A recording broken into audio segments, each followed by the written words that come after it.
Eny ary tompolasy tompovavy tafarakisika ato anatin'ny fandarana miara-manonja MPS Radio Mada amin'izao alakamisy 20 Desembre 2024 zao manantitra ny arabo ambampirarintso ho antsika mianakavy ary dia araba tsy misy anavahana no anaovantsika azy toy ny mahazatra araba ny manjaka miadana samy mahazo ny lafivalo hatrany andafin'ny rika rehetra any arabaina tsy maty foamanaina arabaina noho ny fitahinjanary ary dia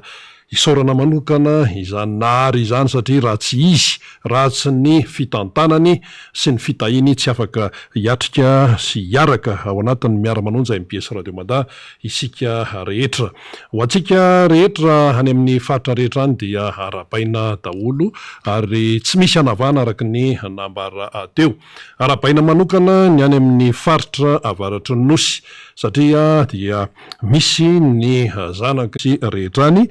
mbala tsara tsika jiaby amin'ny faritra avaratra zay ary dia ny fanantenana sy ny hoe ny fanirina dia ny arahantsika mianakavy ao anatin'ny fandarana miara-manonja MPS Radio Mada amin'ity fotoana ity ka tsy hoe fotoana very fotsiny tsy hoe tsy manakatao ka ndeha anaraka miara-manonja MPS Radio Mada tsy zay mihitsy fa tena ataotsika amin'ny tena mahamety azy ampahamendrehana ka tsy ho verivery foana ny fotoana izay arahana fa mba afahantsika menakavy zany no miresaka ka tsy resabe no atao fa resaka tena mafonja iresahana ny fiainan'ny malagasy iresahana ny mahamaivay eto amin'ity firenenity amin'izao fotoana izao tsy azo adonona ny teknisianina marobe eto amin'ny foibe sy ny miparitaka manerana any nosy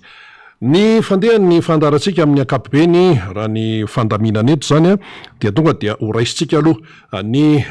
avatsika ny piraitan-drazana amintsika solotena avy any amin'ny faritra avaratry ny nosy ny maromaro kokoa dia avy eo analalava Andriamato Jean Raymond izay mpikatroka mafanafo eo anivon'ny tiky Madagasikara ao analalava ao iresaka ny fiainana any izy ary iresaka ihany koa ny fahitany ny fiainam-pirenena amin'izao fotoana izao raha toe-karena sosialy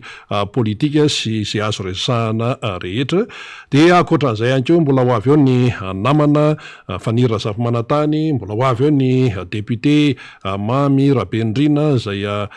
izy moa sady ao anatin'ny bromaritry ny antenimera-pirenena raha teo questeur fahatelo izy no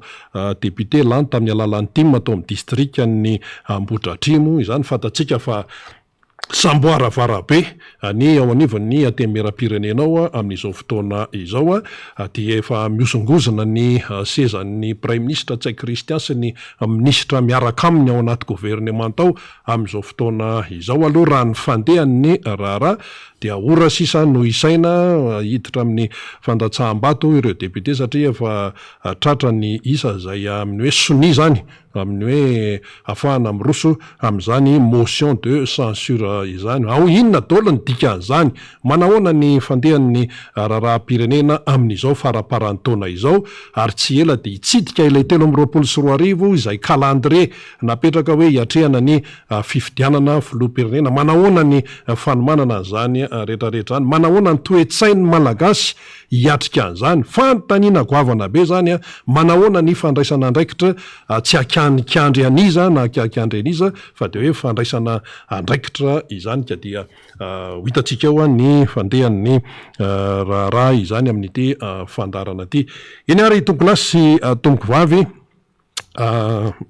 andray ny mpisehatra voalohany izany tsika ato anatin'ny miara-manonja MPS Radio Mada Andriamato Jean Raymond izay mpikatroka eo anivon'ny tiky Madagasikara ho isika any analalava faly miarabanao Andriamato Jean Raymond manao mbala tsara tsika jiaby any analalava sy ambanja sy anosibey zao Jean Raymond di Sambomena zao ny antony nanongana amin'ny MBS aty Antananarivo noho ny fiainana tsika efa hita sy zarizary ary misaotra nareo ampandray zay amin'ny miara-manonja MBS aty Antananarivo tena sahirana be zay voanalohany ma atomboko tsika amin'ny lalana izy ty route 6 raha route 6 ao jerevana tsy tomobily mandeha ao fa karazana vedety na sambo ara-ty-andalana zegny karakarazana velirano le raha hatramizao efa hidriky fifidiana tsy mety vita zegny le lalana hatramizio Ambanjantsoy moa zany io tena Ambanjantsoy io tegna teneniko ratsy mihitsy le lalana tsy zio 35 baka Ambanja mandeha Antsoy tsy tokotokony ho fraise mare loatra nony are zay ndraiky tsy magnady le chauffeur na amin'ny ro bureau-ny transport fa lalana ratsy raha ohatra roboka tomobile-ndreo maîtresse araiky fo la maîtresse araiky efa mandeha agny amin'ny 300,000 ya arak'izany moa zany frais zany nasaran-dalana taloha hoe Ambanja Antsoy 60,000 francs de zao zany lasa 175,000 francs 175,000 francs taloha izy 60,000 francs 50,000 francs mahavy anao Antsoy izy zao nipody 175,000 francs fiovana frais zay mbola tsy de ela satria tamin'ny andron'ny président Hery tamin'ny 60,000 francs zay ya mbola tsy ela io tamin'ny président Hery izy mbola 50,000 ko 50-60 zao izy efa 175 ya 175 nefa nareo hoe velirano sy ny sisa inona dikan'izany velirano na voa zahay hoe fidiana zahay zaho fa hamboariko lalagna hamboariko ny hôpitaly vokatra nareo hanonga tsy misy tanteraka le raha jiaby kalina ndrindrandrindra mazahay tantsaha tegna ny voneny voneny président André Rajoelina inona zava-misy iainananao any ara momba an'izay momba amin'ny fotoagna zio io vary ny aignanay agny ohatra ataony agnalalava reo laoko vary tsy tafoboaka baka voalohany mahalegny fa tsy ampy avy eo lalagna raty anao ndi lanja hentagna zato kapoaka andeha Antsoy andeha ndafo vary tsy lasa ary zao fotoagna n'oragna idirany vary andeha ho an'olo agnalalava ao zao tsisy mihitsy tsisy ranomasy ihetsiky lalagna tsy azo vely rano nataony namitaka vahoaka izy tegna voafitaka mihitsy zay voafitaka karaha zegny any Ambanja magnadary resaka vary zao vidiny vary andoha rano amporiagna ohatra ataony Marotolagna efa 5,000 francs le kapoaka arivo kapoaka ya izy koa lasa amin'ny janvier io mety ho 6,000 francs zay ya 2,00 zay nefa tsy tokony ho zany raha tsy tokony ho zany inona mahatonga an'izay ary mahatonga an'izany tsisy firarahina tsisy firarahina tsisy fikarakarana ndrindrandrindra mazay tantsaha tegna maty tantsaha amin'ny maty voneny présidenty otoroto mamaika nefa ny olona ry iany mamaiky iasa ziminazy iasa ziminazy tsy raha maty fiainam-bahoaka za fa tsy ziminazy andeha esenao fiainamba lalagna ange io ny fitora fivoloamam-bahoaky lalagna miala zegny fahasalamagna ino ziminazy andeha mboaranao tsisy tany agnanaovagna baly maro tany agnanaovagna baly trampokon'olo mety agnanaovagna baly tsy ziminazy andeha sarimbainao sahiragna zahay vahoaka ka zahay efa mitady fifidianagna ty andeha ary matokisa anao président Ravalomanana fa tsy mety anao ny ao anao hitondra sambo tia tsy tianao fo ndre maro ange etaetam-bahoaka moa ve mba ho latsaka ilatsaka président Ravalomanana tsy maintsy milatsaky io zay tsy maintsy milatsaka avoankety zay agny amin'ny vahoaka zany ny etaetam-bahoaka any zegny ny etaetam-bahoaka agny ro mila président Ravalomanana ilatsaka sasany manao tsa hoe i tsy ilatsaka tsony izao ilatsaky izy o zay ilatsaky izy zegny ny toky amezako atsika vahoaka zay oloa ianao ny toerana misy anao amle hoe be fotaka nord district ny Analalava saika mitovitovy dolo ve le olana mitranga amin'ny isa tanàna sy ohatran'izany mitovy dodolo ny olana tanàna olana amin'ny tanàna tegna mitovy ny fasahirana nge tsy olo araiky olo dodolo ny sahirana azy io amin'ny fotoagna azy io tany tsy tokony hitanareo Antsoy tsy aniky nisy vary nandeha 700 amin'ny Antsoy raha tsy asara atsika zio miteny fa Antsoy ao zio 700 kapoaka ambary 700 amin'ny fotoagna azy io tomobile camion mandeha 30 tonnes inge fa tsy mandeha 30 tonnes 15 tonnes ihany nandesy satria lalagna raty be fandriagna be lagna mandry tsara ratsy daholo ve zany ratsy daholo iny lalagna dia ahoana zany le vokatrany sy ny tsy tafiboaka le vokatra baka satria camion tsy hanao chargement matiny vely rano zay voafitaka ny vahoaka malagasy rehetrarehetra fa nareo olo ampiasa bureau zay magnakaiky izy io mahita soa fa zay tantsaha voa lavane natao hoe ho 75 lavane zao vidin'olo 540 amizao fotoana zao tsy zany fampanantenana zany fotoana namezan'zay hoe 75 375 nivadiky 75 000 mivangany lavane maty ny vahoaka vary vidinao ohatriny gardien am lavane io fainy ty vaniliny ty mantsy resa be foana izy ty zany efa hatram'izay a de efa misy ny hoe famana olane fampanantenana isan-karazany satria misy karazan'olona be deaibe zany manao an'ity vaniliny ty avany mamboly misy fikarakarana lavabe le izy de zay le secteur circuit isan-karazany zay ny tontolo ny vanilina mbola tsy milamina foana zany hatram'izao mbola tsy milamina hatram'izao mbola tsy milamina nefa rahana vanily io foana ny resana rehefa kaiky mipropagande sy ny fifidianana hatram'izay ka mipropagande hitatsika fa prix ny président hery ange tsara tamin'igny tam'le teo aloha zany teo taloha talohanyty fitotoana ty ny teny izy teninazy nataony hoe Andry Rajoelina ataoko ny telon'io vangany lavane aia telon'io izy ny teny zany hoe telo Andry Rajoelina namitaka vahoaka ataoko ny telon'ny prix ny lavane vangany zao io izy ataoko vangany lavane io tsy tafiboaka mihitsy hatram'izao tadidiny tantsany efa zay fitenenany zay tadidiny tantsaha manontolo zao tadidiny tantsaha zay io nge miamby fifidianagny hitana ela mihitsy ny fitongavany fifidianana akoatran'ny lavanilina alohatsika resaky kely momba ny laoka ny tontolo an-dranomasina zany a be de be foana le fitaraina ny efa matorany maro zay mitaraina ny mpanjony sensiasisa inona ny tena olanao raha hoanana lalafa olana agnalalava tsy tafiboaka le laoko tsy tafiboaka satria lalagna ratsy io tsy lalana lavitra be akaiky izy io ohatra aiza makaiza zao raha ny any tanàna any ataotsika donc karakaraha eto mahitsy donc tsy lalana lavitra io efa miboaka antsoy raha zahagna lalagna tsy vita ny vokatra laoko ny tantsaha io velony tegna androa fa milomagna vady zanaka zafy jiaby lagniny ampambintana ampagnarato tsy tafiboaka voatery alafo prix moramora fo laoko maro tsara zay tsy tafiboaka io ny olana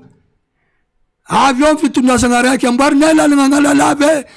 zao sy zao tsy tafiboaka atao vely rano mihitsy ka ndrefa tsy lalagna tokony ho sarotro atao problème be io amy vahoaka zao fitoranana autoroute ny miala eto Tananarivo lanana mikitana be hatrany aroe andro aroevo zay tonga ty taloha anao mandeha 6 heures de temps 8 heures de temps anao fa tonga eto miala 2 heures any ambanja anao 3 heures du matin anao mba fa ambodivona tamin'ny taloha mala ambodivona ary zao ahoana zio anao miala 2 heures ambanja 10 heures mantsagna anao avy eto Tananarivo sady amgara routière 11 heures ratsy ny lalana mandady ny fiara tena reraka ohatrina zao ny laninao tamin'ny nakaty lanao moa zany niato tena nakaty amin'ny MBS taty niato tena niantoko tena za baka ambanja za ny dokta Abefotka bakao za ny dokta Antsoy za niantoko tena noho ny fitiavako hoe le vahoaka aloha mazava zay fa mandeha antsika amin'ny resaka hoe misy fampanantenana sy ny sisa nefa tsy arakarak' zay ny zavatra mitranga nareo any atoerana mihitsy no mitantara aloha resantsika kely no sosialim-bahoaka mbola iresaka ny any atoerana any tsika de avy eo tsika resaka raha pirenena mitefa misafotofoto be ty fahasalamam-bahoaka manao ana fahasalamam-bahoaka amin'ny fotoagna azy io. Salama ve ny vahoaka na analalafa? Vahoaka ny analalava tsy salama. Fahatavako izy tegna tsy salama. Satria sahiragna. Anao koa marary na tsaikinao zao marary na vatategnanao marary. Izy koa tsy marere retigninao tsy managna vola 2 millions ma 10 millions tsy janga. 2 millions zay tsy mikoragna amin'ny fiainagna zio. Tsy mikoragna zany. Andraroe fo vola 2 millions zay fa lany amin'ny fagnafody. Tamin'ny fifidianagna hifidy président iahody tsy vangagny zao nanjary totaragno le raha. Pardon. Avoafitaka mihitsy zay vahoaka tantsaha. Fa amin'ny fotoagna zio io misy bolagna anay avaratra agny. Antibavy tsindroe lavo amin'ny maneviky ozy. Inona dikan'izany? Tsy lavo amin'ny maneviky misy fatsipatsiky. I tsy atao eky. Ianao moa zany efa miteny ihany hoe na hoela na hoaingana tsy maintsy hoe hoavy ny fifidianana sy ny sisa. Fa le fifidianana mila fandraisana andraikitra koa aloha mialoha. Reny efa teniny président Marc Ravalomanana zany amin'ny hoe mila mila mijoro, tsy tokony voafitapitaka tsony amin'ny endriny maro samihafa. Tafitany amin'ny vahoaka ny analalava ve zany le hoe mila mijoro, mila tsy tokony voafitapitaka tsony ary mila mandray andraikitra ary mila mailo foana. Misaotra monsieur Rina Rabe. Zahay amin'ny timo ohatra ataoko raha fa miasa de miasa. Hita tamin'ny taloha fifidianagna taloha igny ange tsy lany Andry Rajoelina raha nanao fifidianagna madio mangarahary. Inona no nitranga tany aminareo tamin'iny? Nitranga taminay magnamia vola 10,000 le zaza tsy ampy taogno 16 ans 14 ans mezagna vola olo sasany ty fidiany ty ataovy ty. Tena nisy ve zany? Nisy. Misy proof ve zany? Misy proof hitanay mihitsy fa zay tsy masaky anao baka raha fa ambany agny zay le raha mila tsonjovigny amin'ny fotoagna zio io. Ino zava hoisy amin'ny fifidianagna ho avy zao io. Efa hitanareo zany ny tsy fetezana sy ny fitapitaka fifidianan'olona ne zany zany nefa zatra antranga de hiatrika ny manaraksika inona fandraisana andraikitra raha dieny zao dieny zao io dia andraindraikitry mihitsy zahay présidentiny. Tsy mitsotsotra any tsy mitsotsotra ao an-tragno ao avy bakao karakory moa fa mariny fifidianagna koropaka tsy agny lalagna mila fa mipetraka. Fa maharihary anao mizaha nino mandeha isaka tanàna ino mitsidiky. Efa mandeha ve zany zao nareo ve zany zao efa tena mandray andraikitra mihitsy fa mandray andraikitra zay manazava olo koa baka amin'ny fotoagna zio efa leo sahiragna ny vahoaka manontolo eran'ny Madagasikara ty izy teneniko igny monsieur Rina Rabe. Ny olo mpiasa bureau ankaiky izy io tsy mahita fasahiragna fa zahay tantsaha agny amin'ny fotoagna zao tegna sahiragna be na hoaniny kalikaly tsy ho hita amin'ny fotoagna zao kalikaly tsy ho hita io tsy tantsaha zaray tsy tantsaha hoe avaritra fo fiverako izy na atsimo na antsinana na ia sahiragna amin'ny fiainagna zao io. Satria ino anao mandeha l'hôpital zao ndre seringue la fo vidina hatramin'ny seringue vidina afagnafody jiaby vidina raha ohatra anao misy marary ao an-trano ary aretigny tsy maintsy mandalo amin'ny vahoaka io amin'ny olombelona any fipetrany fa tena sahiragna mihitsy le vahoaka amin'ny fotoagna zio io zay sahiragna fa le mpiasa bureau moa mahita fahatsarany izy ty fa zay efa mila fifidianagna malaky zay mila président Ravalomanana avy andray plasy amelogno lalagna amelogno tantsaha tamin'ny président Ravalomanana tsabo vary zegny misy concours velogno zay vahoaka lalagna anao miala 2 heures ambanja 3 heures du matin anao fa avy Ambodifona io aroe andro vo zay anao avy Antananarivo anao marary ao antena fanaza taogno jiaby io baka mangotsoko egninao avy Antananarivo aty reraka sakafo tsy ampy plakany vidinao agny amy 35 000 40 000 50 000 ny akizo ny be deabe ny tsy miditra an-tsekoly nefa nampanantenaina tamin'ny propagande zao hoe hoy efa ampianara ahoana nitsaika atsika any zao fipetrany mikasiky momba fampianaragna Monsieur Rina Rabe le problème be tena amin'ny fampantegnana vahoaka tsaiky tsy andoadoroa tsisy io anao managna tsaiky 3 an-tragno ao miniminia fa vola amin'ny 4 millions 5 millions ny ampianatra tsaiky mbala kilasy ambonimbony zany eo amin'ny 4e 5e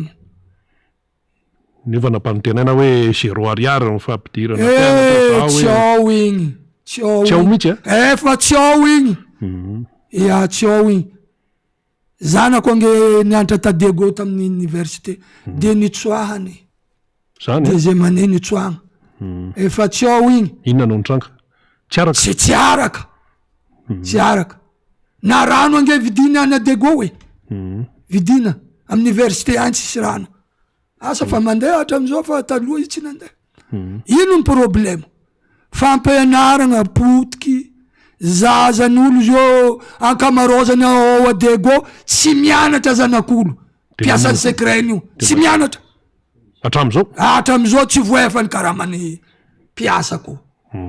sahirana be le piasa vahoaka say mandafo entagna an-tragno anao ndraiky farany efa tsisy ny halafinao eky lambakotriky andeha lafinao fa tsisy ampivanga ba de firiperizy efa 500 mahazoko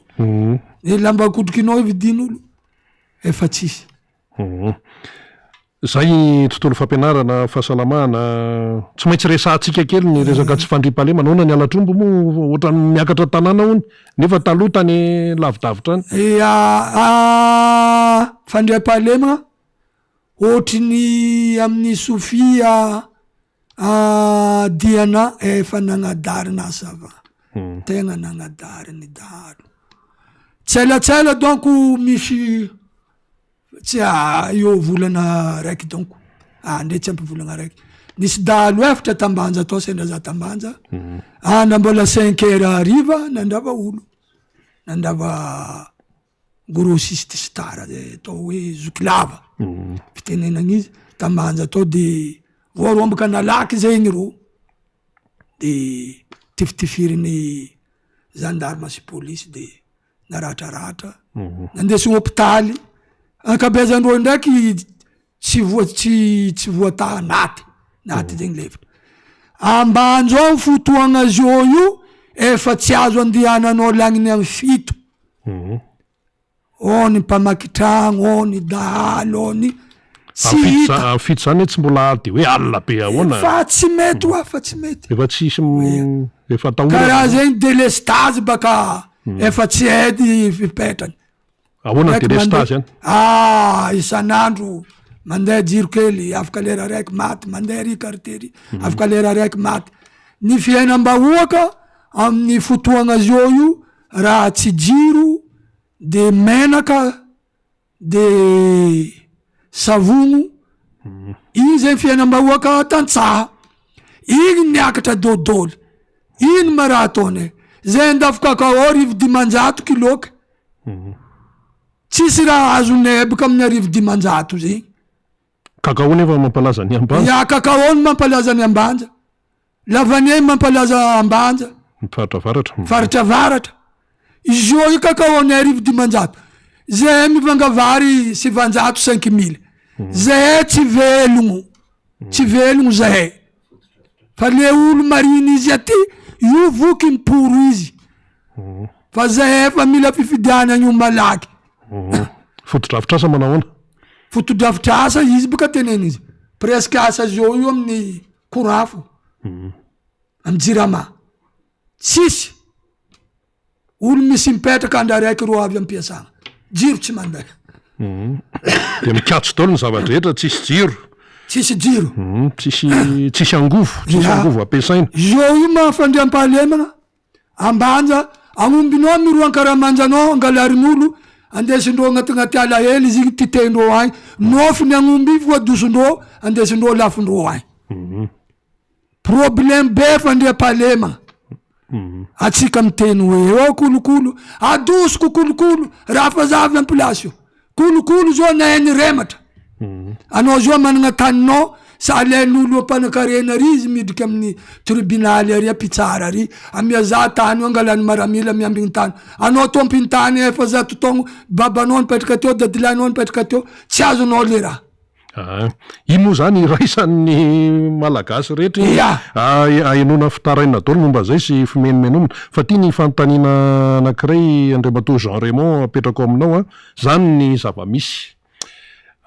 tsy maintsy hiatrika fifidianantsika na tena na tsy tena tsy maintsy mihitsy mifandraisana andraikitra ny fahamailona ny fahasahiana mialohan'ny fifidianana fa tsy hoe rehefa akaiky le fifidianana zay vandeha ikiropaka zany mazava iny fa ny zava-misy rehefa fifidianana zany indrindra any amin'ny toerana lavitra ho an'ny tantsaha dia mandeha ny vola fizarana vola any angamba zao efa misy manangom-bola mihitsy de hoe ty voly ty de ho atokany ty ho ampiasainy zay anaovany azy any rehefa tonga amin'ny propaganda fizaram-boly mandeha ny tsipitsipi kely isan-karazany lambahoany t-shirt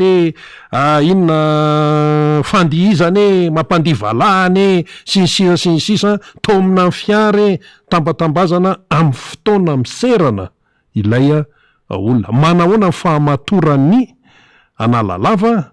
manoloana ny izany resaka izany zay tsy maintsy hiatrika fifidianantsika na hoela na hoainga le fahamatorany le olona mihitsy zany no tiako anontaniana zay olona vahiny eto dia anontaniako an'izay foana indrindrindra any amin'ny fahavany amin'ny faritra lavitra sy ny hoe tantsaha za tsy resaka ny an-tanan-dehibe tsy resaka ny Tananarivo tsy resaka ny tanan-dehibe Tomasy na Manjaka fa le any amin'ny faritra lavitra ny tantsaha manahoana ny fahamatorana sy ny fahatongavan-tsainan'ny olona manoloana ny tapimaso isan-karazany misaotranao rina rabe igny taloha teo za efa nisy fagnamezam-bola tsy haiko tsy ampitogno andifidy tamin'le fifidianana farany fifidianana farany teo zay zio efa mailo mailo tegna hiasa mihitsy tsy tena hiasa fa efa miasa manazava zio ma raha hita za koa ma tiako mba amorimory namana sasany timo ampandray andraikitra atsika mila mailo satria iro olo ty baka mitorogno ro manan-karena tsy mety ampiasa vola nge ro io ampiasa vola ataondreo fombandreo taloha magnamia 10,000 iska tsy haiky kely avangakate mety tsy atao 10,000 tso fa mety efa ataony ray alina satria ro manambola fa io mila zahagna kaiky amin'ny fotoagna azy io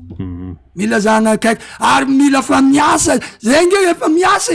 fa miasa ty moatranyzao fa miasa hoe mandeha tongotra mihitsy mandeha tongotra ke zegny izy teneniko za mba tiako fanojy namagna maromaro koragna io to bebe ny andro fa dia vity sarotro be zahay tsy mila katikaty fa zahay mila ndre moto kelikely aby regny mba tena hoe mba ahafahana mandeha fa zahay efa miasa sady any aminao reo no midadasika be le distrika nalalalava ty tena be mihitsy any zay karaha zay koa ny ambanja ohatrohatran'zay ke le raha tiako lazaigny zegny manao na ry le famatoran'le tatsaha am'izay ary am'izao hoe matotra tsara ve efa mba tonga saina tatsaha efa nipody saigna efa nipody saigna efa tonga saigna nohony jaly mahazo baka anao koa baka voajaly mare mipody saigninao na amin'olo magnarabadiagny isaka sanandro izy voapopoko amy lehilahy igny voapopoko izy misaraka mody izy amy babany tany misy babany ahy izy tsy hiaritro zahay zio nge mira popoko mbadiagna zegny ny raha voa zahay zio io izy baka teneniko aminao igny monsieur Rina fotoagna zao za 1,500 ny kakao kilo araiky baka tsy azo kapoaka roe de tonga saina le olo tonga saigny le olo raha tsy tonga saigny am'izao le olo za baka mieritreritry ary zava hitako zava faniseho nisy fotoagna zahay nandeha tandoa rano ambanja antsirasira antsirasira ny teny reo bandy aby reo le tanora zany ty zalahy mafana zalahy fitondrasana araiky ty kakao lafinao gony araiky zalahy tsy firy vola azo nisy olo anakiray zegny ny teny azo eo edy fotoana tsara azy eo izy akory io anakiray tsaiky iady teo rô meserina tsaiky iady satria zegny le tsaiky nampiady reo le fitondrasana président Rajoely tsy tiany vahoaka agny efa tofoko vahoaka hoa tofoko sanatria tsy manasaza tsy mametaveta fa le fitondrasana teneniko zany tena tofoko akoatran'izay hoe tena hoe voafitaka sy ny sisa mampiasa vola raha ny fifidianana teo aloha de mety efa any aminao mihitsy raha ny resaka fanaovana zany Andriamatoa Jean Raymond Andriamatoa Sambomena ianao moa zany hoe tsy tongatonga ho azy ny fanomezana solona anarana anao sirona hoe Sambomena va ianao ty le masakisaky ty mahitsitsy ty ianao ny efa nisy nanampitamby hoe Sambomena avy ianao aty melao amin'ny timao fa avy aty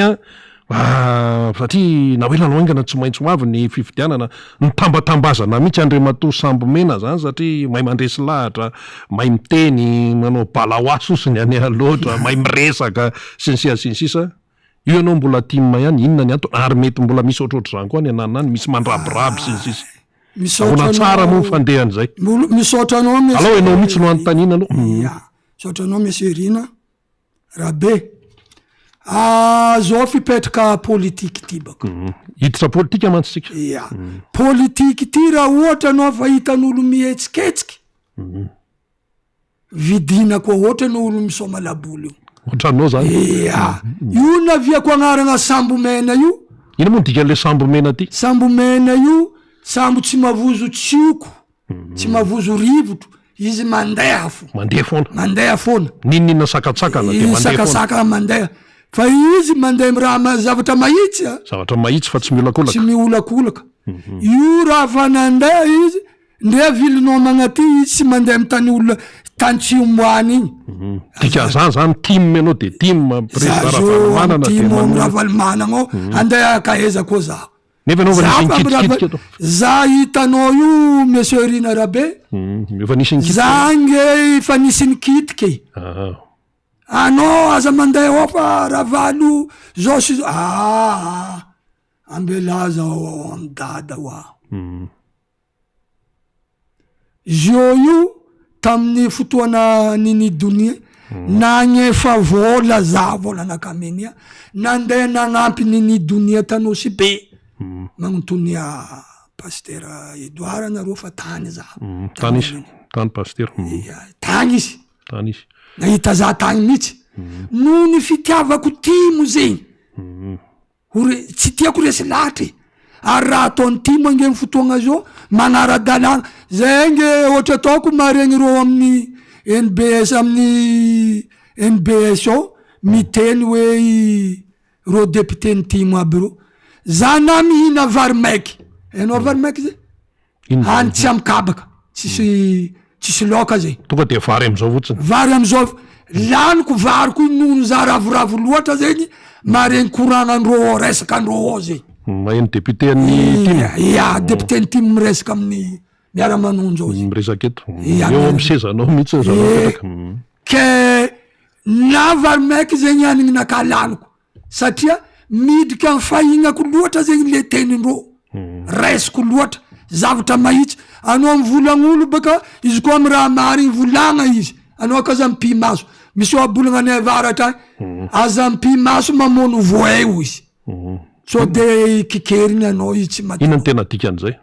Voay igny vonenao tsy maty izy, anao mipi amono izy, kikeriny baka anao mamaly izy. Ya, fa miresaka politika ihany tsika ny zavatra mafana be zany zao mafana be eto amin'ny raharam-pirenena eto Madagasikara ao amin'ny lapantsimbazah zao amin'ny atemy meram-pirenena ao de hoe fa iroso amin'ny motion de censure fitsipaham-pitokisana ny premier ministre sy ny ekipany ny député. Zay zany aloha no mitranga eo fa ny any amin'ny lohany any amin'ny fiadidina amin'ny repoblika moa mbola io izany izy io. Ahoana ny fahitanareo any amin'ny tantsaha, any ambanivohitra rehetrarehetra any, ny any Analalava any, ny any Ambanja any, ny any Antsohy any, ny any Befotaka Nord any sy ny rehetrarehetra any ny raharaha ao ambony ao amin'ny fitondranao raha izany no zava-misy hatreto aloha. Fahitavanay raha ambony ao efa tsisy raha mandeha mahitsy baka io. Araka fahitavako izy asa mba hitanareo ty film Katrananga zay. Karazagny igny zegny nataondro. Film Katrananga io alainy zegny tagnan'olo igny tapahany lasy, alafo ny tagnan'olo igny de le olo tompiny tagnany igny mahazo vola kely izy nanapaka tagnan'olo igny. Ke fitondrazana io ro io baka ro samby ro fo fampihina mantana ho zahay rofo satria raha ny eo amin'ny député ny zao ny mpomba ny fitondrana ny tena maro anisa ny team zao vitsy anisa zao nefa miroso amin'ny hoe motion de censure fanalana amin'ny premier ministre. Fa hitandreo baka efa tsoko satria mafa mandinika koa efa mandiniky ro fa impody sasany baka efa mpody maro nge député efa mpody efa tsao efa tsao maro député efa mpody fa sarotro foa nda ignonkogno tragnon'olo na nilatsaka indépendant izy na tamin'ny IRD izy na tamin'ny Mapara izy sarotro zany henatra koa baka lehibe fa izy io sasany efa tsy miteny eky. Fa maromaro tsy miteny. Fa maromaro tsy miteny. Surtout ma indrindrandrindra karaha ny Negna Lalava ao teo isaka tateka amin'ny radio isaka tateka izy io fa tsy regny amin'ny radio efa mangigny jay karaha zay koa ny Antsohy efa nangigny jay satria efa tsiobako kina koa moa no teneniny tsonotsomanareo ny efa tsisy raha teneny izy misy erina. Ka misy indray no miteny amin'ity raharaha hoe motion de censure ity hoe na hosoloany impireo ara ny aty amin'ny gouvernemanta zany tsisy fanatenana satria hatramin'izay ane ny premier ministre tsay teo foana fa ny mpikambana tato amin'ny gouvernemanta misy ministre esorina misy an'izany ministre 3 andro zany de nesorina misy avadibadika ao fa misy tsy miala mihitsy fa eo foana aza manana elo be any ambadika any angamba fa de eo foana de ty amin'ny zao efa fotoana kely sisa nefa de tonga ny fifidianana raha ny calendrier de ao no mitena na solon'iny io tsisy fanantenana sy ohatr'izany ao na fahitanareo azy io baka na soloana anjato agnatin'ny fanjava raiky io tsisy raha anjariany io anao ray aman-dreny ary nagnano raha tsy mety de manao tsy mety koa baka ny zanakanao io na soloana isanandra io raha farobaka ny zavatra hitanay tantsaha ny fifidianana mila miroso ao anatin'ny fomba madio sy mangarahara io agnanaovagna izy dikan'izany ve zany misy matahotra an'le hoe fanomanana fifidianana ao anatin'ny madio sy mangarahara mataotro ro baka mataotro de miodinato magnanao raha zavatra sahala zao sy zao io efa tsisy eky ny andro ary izy aminakahy tsy tokony iotakotaky izy ary io koa zavatra mba ampitsarovako atsika malagasy rehetra eto Madagasikara eny ary efa mamaraparantsika daoary inona ny zavatra hita voanalohany letra tamin'ny tetezamita efa tsy tao izy zao atsika vo zay miko le tetazy mitako ma tamreny efa fangaro voraka ke zao io izy hita tsara za matoky fa na zanany aminjafiny tsy anday Madagasikara ty eky tantara ipetraka itsy izy io tantara mipetraka iny tantara mipetraka fitondrasany za efa maromaro président hitako tsary nisy vahoakany jialy hoatran'izao eto a Madagasikara hatram'izay zao hita fa mijaly mariny vahoaka eto a Madagasikara tegna mijaly malagasy rehetra zany na mafisa banky iraisam-pirenena le olo magnolotry izy ao voky manao zao hoe zao anao fo voky fa zay tsy voky mijaly vahoaka Madagasikara ary volana apetrako amitsika tatsara rehetra na atsimo na avaritra na andrefa atsika mahatsapa-tegna fa ho avy fifidianana ty ny zavatra voatsika igny eky tsy ho avy amitsika eky amin'ny afara atsika mitandray matsara tsy fitafitagny-bahoaka mezana vola azonao 50 000 100 million bazarinao andra raiky fa miniminia fiainana anao agnatin'ny taogno 5 avian'ny fifidianana andraiky io apetrako amitsika vahoaka mazava zay fa misy zavatra mitrangana anakiraiky io tonga atao tsaiko tam'ireny le fifidianan'ireny hoe misy manao tsindry na hoe pression na hoe mampitahotra hoe tandremo raha voatry zao nataonareo de hitanareo tsara sinsisa zavatra eno zany de ahoana ny hoe fahatsapatena ny olona sy mifiatrehan'ny olona ny tatsa manoloanan'izay tranga izay fampitapitahorana sy misaotranao rina arabe zao fipetrany nazy io nge olo tatato olo ampidirinao am'timo malegny mavozo misy so gadra misy an'izany mihitsy misy an'izay za boka exemple ambarako anao zavatra nisy tamin'iny donia fo ino ma raha nataon'iny donia tsisy nanangana fikambanana zafiny fotsy igny de miaro vahoaka amy tany Sirama tsy olo mpanakarena po azo izy fa ndre tsy manakarena koa mila azo ny gadrana tsy nianiny donia tso tafanjava malahelo zay malahelo ohatra ataoko malahelo mihitsy namagna gadrigadrana na nahazo azy eo maendrika hainao asa zandalagna agny voasambotra koa igadrana io le problème avy an-tanàna samborigny gadrana gada io fa mandehandeha fampavozoagna io tegna matahotro mihitsy vahoaka fa zay malionay fa ritra am politiky ty gadrana ma zay kory matony gada fo agny fotoana misy erina eny ary amarantsika ary omeko ray minitra ianao tondranao afatra zany sy amtinana hoe inona ny zavatra tianao tena mafisana zany eto ampamaranana hoan'ny vahoaka malagasy hoan'ny avatsika rehetra ny analalava antsoy sy rehetra ny ambanja farafavaratra iny anosbe tsika rehetrarehetra iny nosbe zao faramparany teninaka apetrako amitsika vahoaka voanalohany atsika voafitaka teo iny atsika efa tsao atsika mijoro amy Zagnahary mivavaka amy Zagnahary lagniny mikosoaly mamikosoaly lagniny mandeha l'église mandao l'église lagniny mandeha vodiny kakazo mandeha vodiny kakazo mivavaha ho an'ny président Ravalomanana mba ho avy antoerana atsika mahiza aza tahirin'olo amy vola 100 000 francs 50 000 francs igny mifidiana ty anao alaty aza mavozo eky amy fotoagna zio io fa tany Madagasikara ty nitsika malagasy masa mijoro zay io mahitety na ambanja na ia hitety zay iza tsika vahoaka malagasy amin'otsy fa sasany mavozo zay gada io tsisy gada zegny io tsisy ary izy koa mpagnano politiky io ange soliky politiky gada io io tsy azo avozoagna io ia io asantena evoneny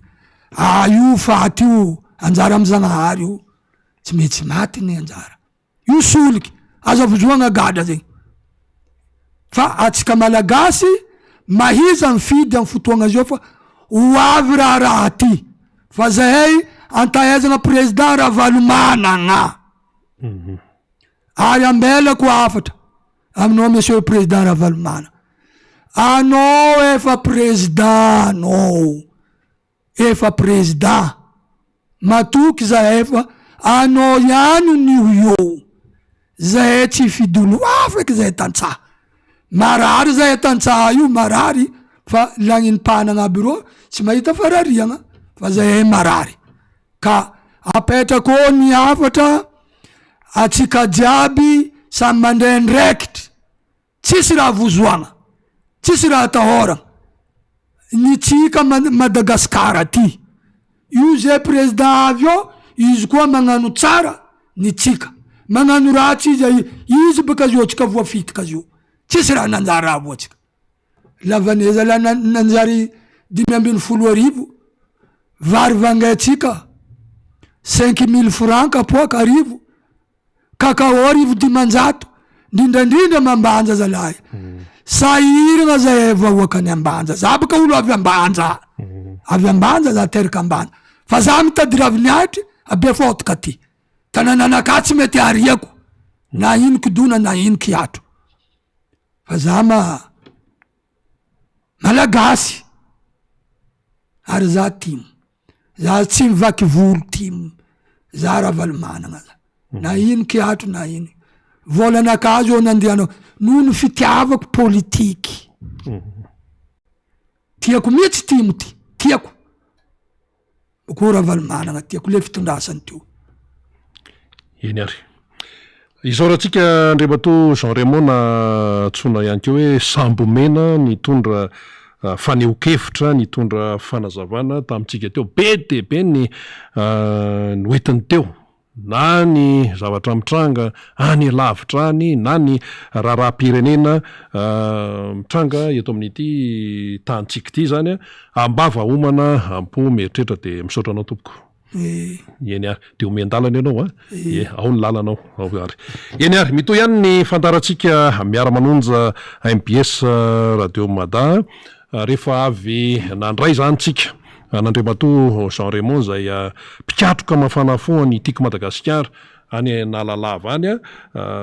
teo dia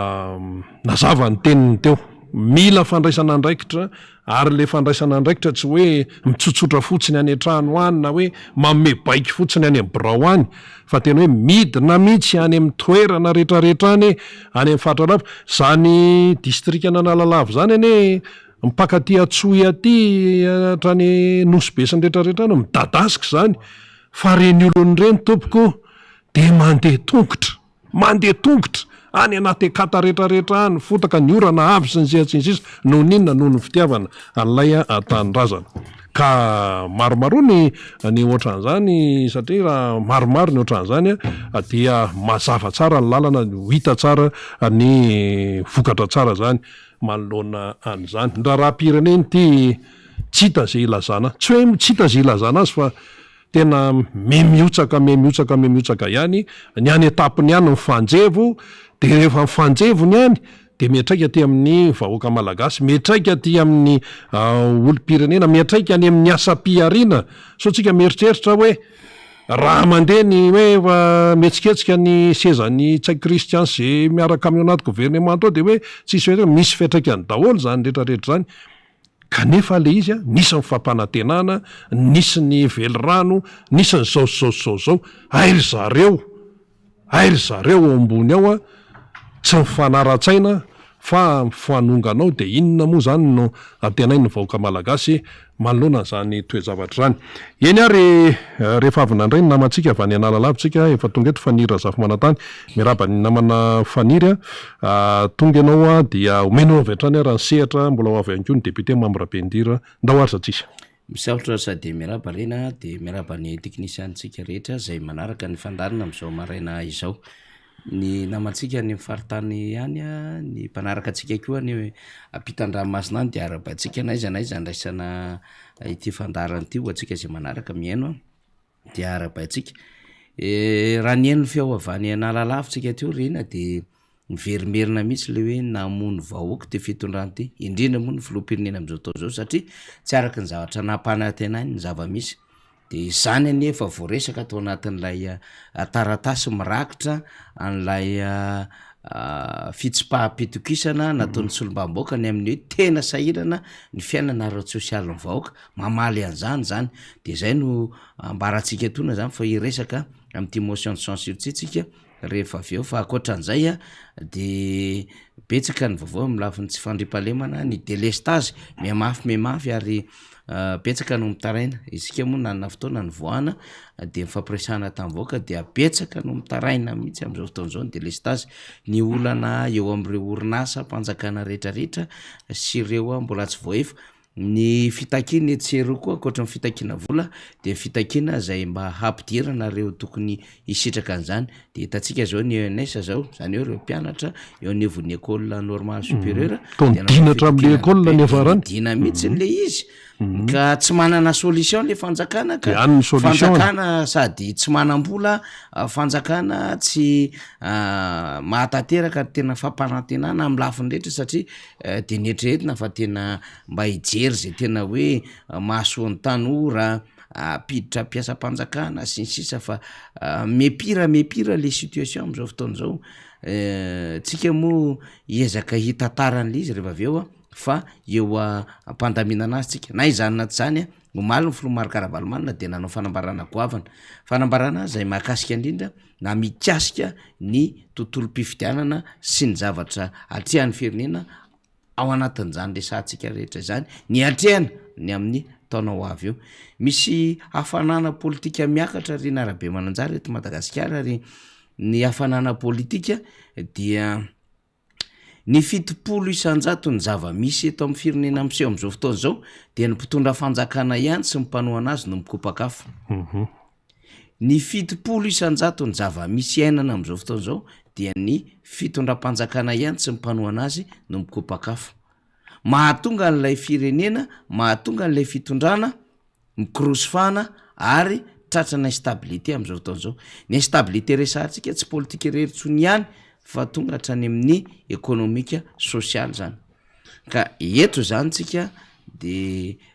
miaraka manaiky ny rehetra ny amina hoe na izy mpitondra fanjakana na izy sampitondra ara dia mahatsapatena fa tsy mandeha le firenena de manamarina foany zany zavatra andraisantsika teto nandritry ny herintaona mahery ny amina hoe vaholan'ny adevitra makany am'izay fikaonan-doha-pirenena zay tsisy afatsy zay na anao forcine élection tsy ampy vola na anao forcine hametraka ny olona reo rehetrarehetra azy efa tsy mifampatoky betsaka ny zavatra fatatsika matoatsika am'teny zay fa alohan'ny teny hidirantsika am'izay tsika koa eo ampiandrasana ny député Mamy Rabendrina satria miazakazaka ny toezaram-pirenena am'izao fotoan'izao de ndao averintsika hoenona ny fanambarana lehibe nataon'ny filomary Karavalomanina omaly zay ny antefa tany amin'ny vahoaka malagasy sy ny mpisehatra politika zany de veryntsika rina aorianan'izay satria mbola afana ny adevitra de alolo hoentitsika am'izay le izy ometsika sehatra lehibe ny afatra nataon'ny filomary Karavalomanina miantefa ny vahoaka malagasy ary tokony ho saitsainy rehetra de eno tsara ny fanambarana nataon'ny président Mary Karavalomanina teboka isateboka ny fiainotsika azy de mitongilana tsara ny sofintsika ahatsapahantsika sy ahafantarantsika an'le hoe ahoana tokoa ny fomba etrehana an'izao zava-misy eto amin'ny firenena zao indrindra ny kitotom-pitantanana ny tsy fanjariana rehetra eto Madagasikara daoara namana teknisiana fahalambarana fotoam-pifidianana ny taona 2024 zay atrehantsika afaka andro vitsy hita sy tsapa nefa fa tsy lavorary tsy milamina ary tsy azo antoka ny tontolo manodidina ny fanomanana ny fifidianana atrehantsika zany tsy hitantaratra ny fahavononan'ny mpitondra any tanteraka fifidianana madio sy milamina antoko politika tompona andraikitra nefa ny antoko politika tiako Madagasikara ary mametraka hatrany olola arana ny tombotso iombona ary indrindrindrindra ny mahasony vahoaka toy zany ty ny RMDM zay hitariako. Nio zany dia tsy hainy ny angina manoloana ny loza mitatao ho an'ny demokrasia sy ny raha-pirenena akapobe ny eto Madagasikara. Ho fisoloana ny savorivory sy ny korotana mety ateraka ny fifidianana ratsy fanomanana sy tsy andrasan'ny rehetra anjara dia manao izao fanambarana izao izahay milaza ireo zava-misy ary mitondra ny sosikevitra ho fanatsarana. Voalohany, mikasika ny fandrafetana ny listy ny mpifidy tsy tomomana sy tsy mizotra araka ny tokony ho izy ary tsy mahazo ny faharisiany rehetra ny fanavozana manontolo ny listy ny mpifidy na ny refonte total zay ataon'izy ireo ankehitriny. Noho izany dia sarotra ny azahoana listy ny mpifidy feno sy madio anatanterahana ny fifidianana amin'ny taona 2024 raha izao zava-misy fomba fiasoana no toy. Tsy fahamatorana ny fikasana analava ny fotoana anavoizana maholo ny listy ny mpifidy. Ho fanatsarana ny fandrafetana ny listy ny mpifidy dia arosonay ny tokony anatanterahana ny fanavoizana manokana na ny révision spéciale ny listy mpifidy manomboka ny fotoana ivoahan'ny didi-panjakana miantso ny mpifidy an-datsabato ka mifarana 3 andro mialohan'ny andro fandatsaham-bato. Anomezana malalaka ihany koa ny antoko sy ny fikambanana politika rehetra anao fanentanana ny fiainana ara-politika manerana nosy izay zoomeny lalàna azy io zany anajanona tsy misy atakandro ny fanaovana jugement supplétif sy ny fanaovana karapanondrom-pirenena faobe zay atao tery manta amin'izao fotoana zao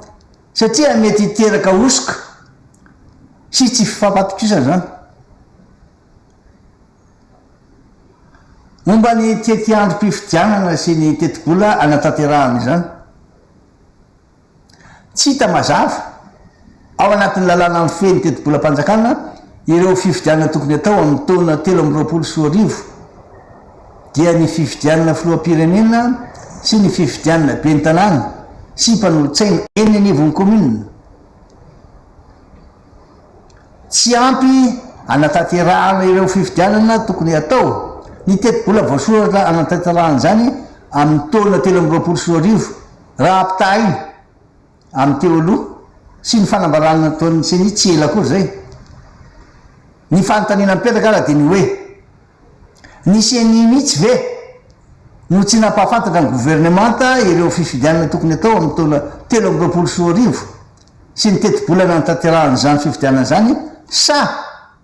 ny gouvernemanta no tsy ny raharaha zay sosikevitra nareo sy ny seny. Tsy azo ekena ihany koa ny mety ho fikasana andika ny lalam-panondrenana na ny lalàna velona eto amin'ny firenena ka anitatra ny fepito-piasana na ho an'ny filoham-pirenena zany na ho an'ny ben'ny tanàna sy mpanolotsaina eny anivon'ny commune. Noho izany dia takinay ny anambarany gouvernemanta mazava ireo fifidianana ho tanterahana amin'ny taona 2024 sy fanokanana vola ampy anatanterahana zany fifidianana zany ary mba manaraka ny fenitra iraisam-pirenena. Mikasika ireo lalàna sy rafitra mifehy sy ny tsara ny fifidianana ny lalàna misy ankehitriny dia tsy feno sy tsy manome antoka ny fitovianjoan'ny candidat rehetra ny fangaraharaana sy ny fahadiovan'ny fifidianana ny tsy fiandanin'ny fanjakana ary ny fanasaziana zay mandika lalàna. Tsy azo antoka ny fahalevatena sy ny tsy fandanian'ireo rafitra mikarakara sy ny tsara ny fifidianana na dia teo aza ny antso sy ireo sosikevina roso ho fanatsarana ireo lalàna mifeny fividianana sy ny rafitra mikiaraka sy ny tsara ny fividianana eto amintsika avy amin'ireo serina maro samihafa avy eto toerana sy avy enivelany dia tsy misy hatramin'izao ny finiavana avy amin'ny fitondrana iaina sy hitondra fanavoizana amafisinay fa tsy ahafahana manatanteraka fividianana madio sy ame vokatra ekeniny rehetra ireo lalàna fividianana sy rafitra misy ankehitriny ireo tsy fanarahan-dalàna miseho ankehitriny betsaka ireo tsy fanarahan-dalàna miseho ankehitriny manoloana ny fiomanana hiatika ny fividianana ohatra anankiray am'izany ny fanaovany mpitondra fampelezan-kevitra meloha amin'ny fotoana sy ny fampiasana ny volam-panjakana ny fananam-panjakana ary ny mpiasa-panjakana ho amin'izany fampelezan-kevitra meloha amin'ny fotoana zany ny fanakatsakana sy fanaovana raha matahora ny atoko-panohatra tsy mba afaka manatanteraka ireo hetsika politika ho fanabeazam-bo ny antoko sy fiomanana amin'ny fividianana loza no reo voalaza rehetra ireo ary dia manambary izahay fa ny fividianana dia fifananana demokratika noho izany a dia fitsipika tokony hifanarahana sy mampitovy zo ny fifaninana no ampiarina mba anekeniny rehetra ny vokatra avy amin'izany fividianana zany mbola manamafy ihany koa ny tokony anatanterahana ny fikeonan-doam-pirenena mba ametrahana izay fitsipika fifehezana ny fividianana hifanarahana sy mampitovy zo ny kandida rehetra manainga ny tompony andraikitra sy mpisehitra ny kasika ny fividianana noho izany mba andray ny andraikitra rehetra ahafahana miroso amin'ny fampiresahana mba hananana lisitry ny mpifidy feno sy madio lalam-pividianana ny fanarahana ary rafitra hitantanana ny sy hitsarana ny fividianana atokisany rehetra no ilaina manamafy izahay fa ny fanatanterahana ambiletra ny fividianana miaraka amin'ireo tsy fahatombanana misy ireo dia tsy hitondra filaminana sy fahamarina toerana demokratika eto amintsika fa hitarika korotana sy fisaraham-bazana eto amin'ny firenena manaitra ny vahoaka rehetra andray andraikitra manoloana izao loza miantra eto amin'ny firenena izao eto am-pamaranana dia manome toky izahay fa tsy amela irery ny vahoaka malagasy manoloana izao zava-misy feno fahasahiranana sy fahantrana ka miteraka korotana tsy fandripahalemana tsy fampitsakafo tsy fahatombanana rehetra mihitsy tena mahantra latsaka ao anaty lalina mangitsingbitsika vahoaka malagasy ankehitriny nefa na izany ary dia miantso vahoaka malagasy tsy amoy fo na ho very fanantenana fa anana finoana hatrany mba hovonina andray andraikitra indrindraindrindra amin'izao fiomanana anao fividianana zao tsika noho izany raha tsy misy ny fepetra raisina anarenana maika izao tontolo manodidina ny fividianana misy ankehitriny zao dia andray fanapahan-kevitra ara-politika goavana izahay avy aty amin'ny mpanohatra mba ilazana aminareo fa misy fetany ihany ary misy fotoana ny zavatra rehetra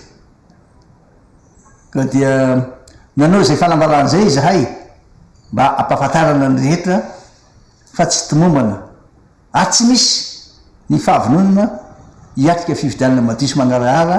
mba ho ekeniny rehetra samy ty Andriamanitra ombantsika Andriamanitra goavany ny fanambarana zay natao amin'ny filoha marikaravalomana iny rina arabe mananjara fa mangataka ny namana teknisiany tsika ilay fanambarana faraparana zany am'ireo teboka zay ao anatin'ilay tena fanindrina ny zava-dehibe misy ray roa telo efatra dimy izy ao faly ho ataontsika ankira zany ny soratra hoverenantsika vakina ampitantsika tsara zany lay afatra zay nambara ny filomarika ravalomanina satria misy ny fiatsoana io izy io atao anatin'le le faraparany fary le faraparan'leto zany ny ireo voalaza rehetra ireo dia eo tsika no manomboka zany raha mety zany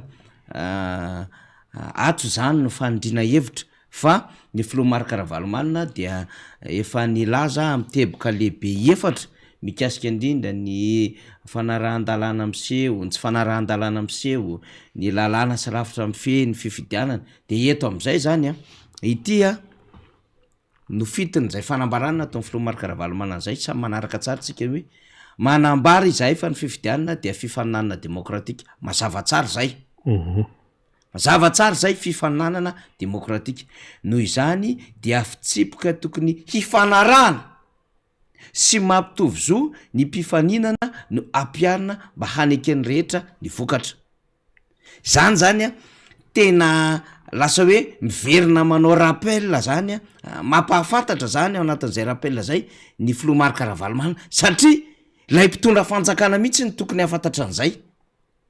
ny seny mihitsy ny tokony hafantatra an'izay satria misy mangala dia reny arabe mananjara fa misy manao propaganda ary misy efa mihevy tena fa izy ny efa lany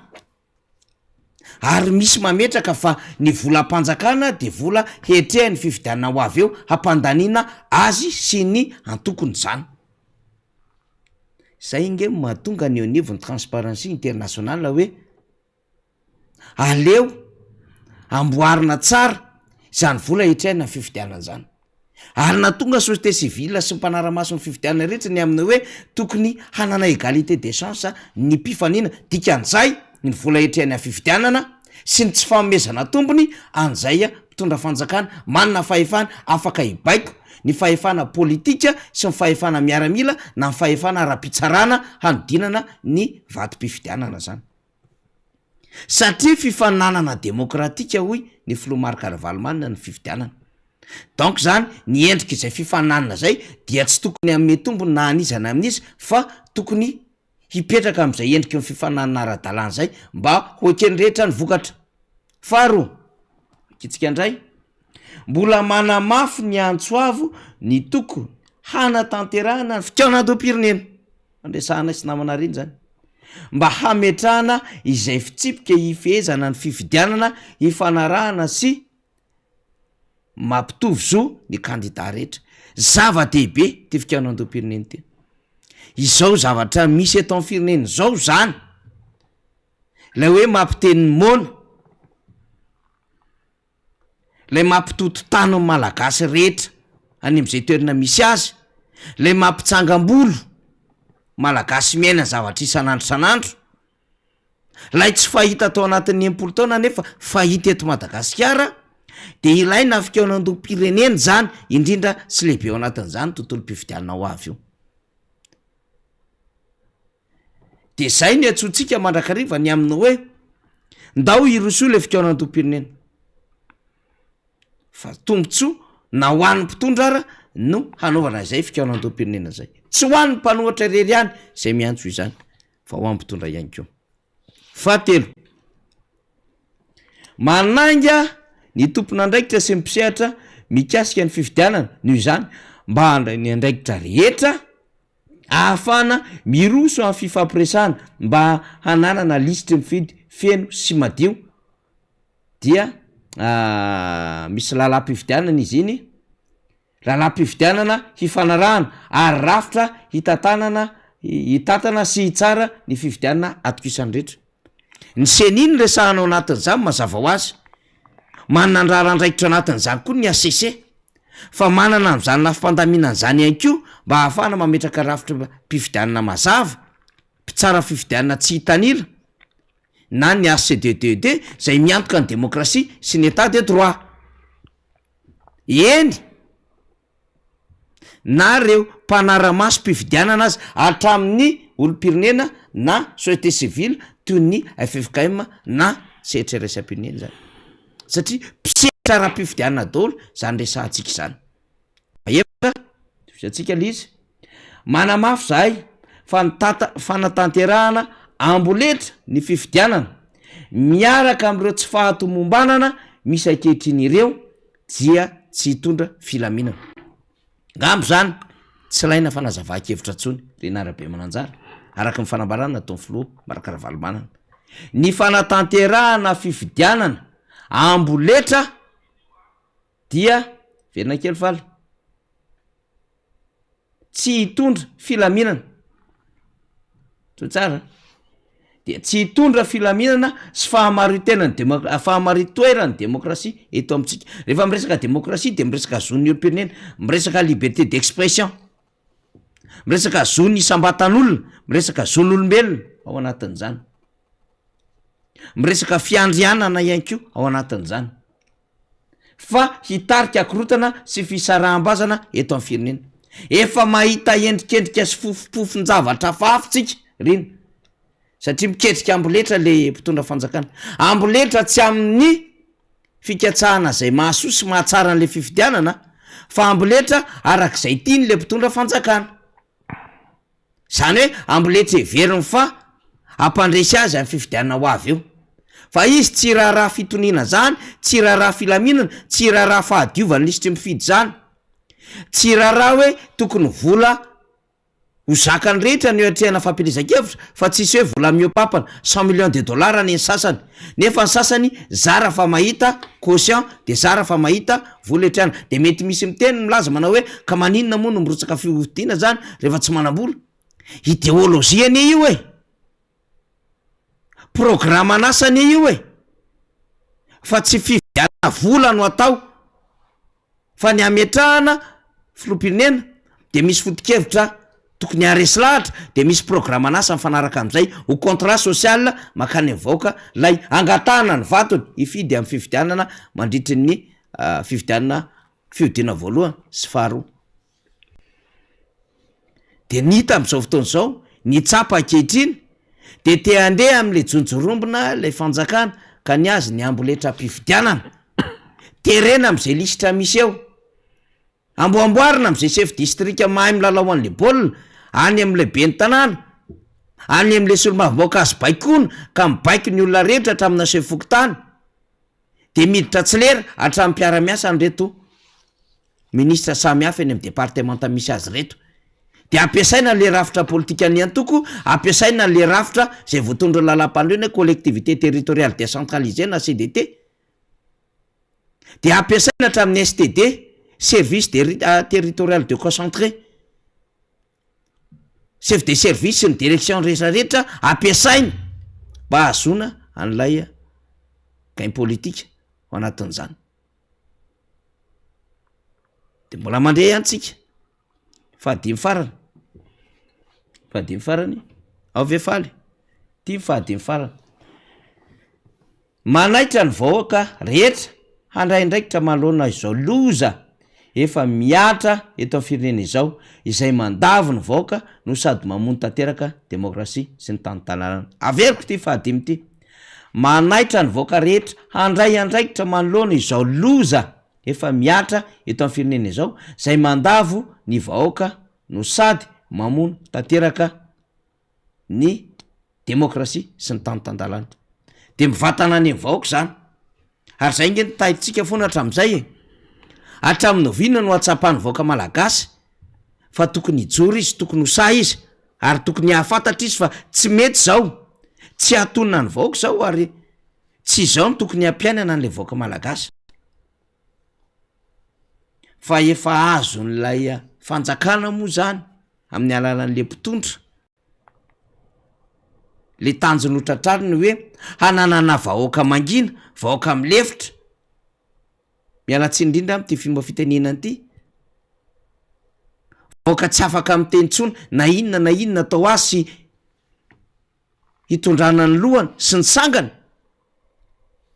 manaiky zay zavatra atao ampitahorina am'izay fomba ampitahorina rehetrarehetra de tsy tafahetsika de zay lay tanjon'le fitondram-panjakana ka manainga zany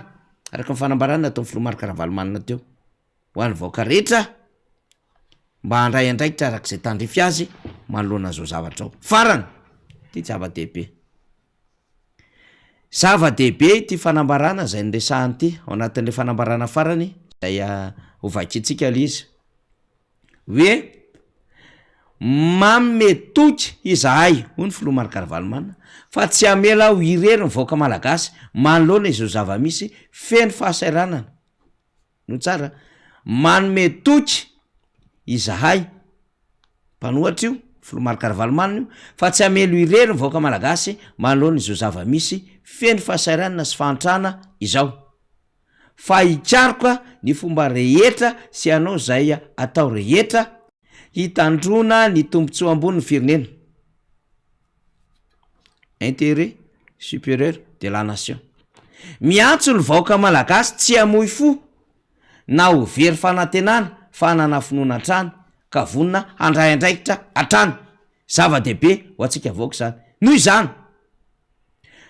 raha tsy misy ny fepetra raisina hanarenana maika izao tontolo manodidina ny fifidianana misy ankehitriny zao dia andray fanapahan-kevitra ara-politika lehibe mikasika ny zotra-pifidianana rehetra eto amin'ny firenena izahay mahafitana zavatra anresantsika zany misy fetra ny fahanginana hoy izy ny filoha Marc-Ravalomanina misy fetra ny fahanginana ary misy zavatra azo leferina fa misy koa zavatra everina fa tokony andraisana fanapahan-kevitra zay no ampijoroana mpanohatra zay no antony anaovana politika ihany koa hikatsaka zay mahasoa ny firenena fa tsy avela ho any andavan'ny lioana na any ambavam-boay ny firenena dikan'izay manko de lasa piray kombakomba am'le adalany le mpitondra fanjakana sy ireo piray petsapetsa aminy nagasy tompona andraiky mpanjakana io amin'ny alalan'ny olom-boafidy na olom-boatendry na vahiny moniny eto amintsika indrindra reto karana mamatsy vola mpitondra fanjakana reto sy miraitsy kombakomba am'reto nanomboka tany amin'ny fanonganam-panjakana 2024 ary nanohana tamin'ny fifidianana zay farany teo ary mezaka mafy mihitsiny manakaiky le mpitondra fanjakana tondrotsika zany satria mahafantajavatra tsika matombo teny an'izany reto karany reto zay miara-dalana misy mahafinaritra fa misy de tena milalao mihitsy am'le mpitondra fanjakana mibaiko arak'izay teny hobaikoana any ambadika rehetrarehetra any ve manondrana ny arem-pirenena ary manao taty alefa-drakotra ny volam-bahoaka sy ny orinasam-bahoaka de zao ny zavatra hitatsika ankehitriny de zay ny tokony hampatonga saina ny vahoaka malagasy hoe hatramin'ny vintsika vahoaka malagasy ny ho tonga saina ka tena hijoro am'izay sahanaiky fa tsy rariny tsy mety ary tsy zao ny fanekena fa mba aoka kosa ampy zay rina rabe mananjara ka ny vampitony iainantsika am'izao fotoana zao mantsy mbola mieritreritra ny sasany hoe ohatrany tany amin'ny 2024 angamba izy ity ka anaovana amboletra am'izay zavatra atao anaovana tery vaimanta am'izay zavatra hoe ho tanterahana fa ny marina de ny hoe hafa ny tany aloha fa hafa ny am'izao fotoana raha mbola miteniteny hoe resaka hoe firenena demokratika Madagasikara dia mazava ny dikan'izay mazava ny takiny zay raha ny fanambarany ny président Marc-Ravalomanina teo de miverimberina le teny hoe demokratika firenena demokratika mila manaja ny demokrasia be de be ny afezany zany ny fahalalahana ny fanajana ny hafa sinsisa ny fahamarinana amin'ny fanaovan-javatra indrindrandrindra moa fa hoe fifidianana ny sasany ary milazany amin'ny tena atao an'izao inona koriny eo amin'ny resaka lisy-pifidianana fotsiny nanomboka tamin'ny oktobra izy io de zao tsika efa desambra nanahoana ny zavatra nyseho tao anatin'izany rehetrarehetra zany fimenomenomana etsika fimenomenomana ero alahelo no mitranga zany hoe ambiansa zany ane raha hoe resaka hoe refonte totale zany tena hafa mihitsy ny tokony hofiseho an'izany fa vao mandeha le izy a de efa hitanao hoe tsy mandeha araka ny atokony ho izy. Matoa ny olona menomenona, matoa mandeha zao fanamariana rehetrarehetra zao de tsy mety zany le izy, nefa de tenenina hoe anao refonte anao an'zao. Le refonte nefa fantatra meloa isako ny 10 taona no misy ny refonte total ny lista elektoral tsy vaovao zany. Manam-potoana tsara mihitsy zany ny eo anivon'ny fitondrana tamin'ny fanomanana zany, ny amin'ny fikarakarana an'izany. Raha ohatra izy ka tena hoe mifantoka amin'izay raha-pirenena zay, tena manao ny andraikiny ary tsy misy hoe fitongilanana na hoe ahoana.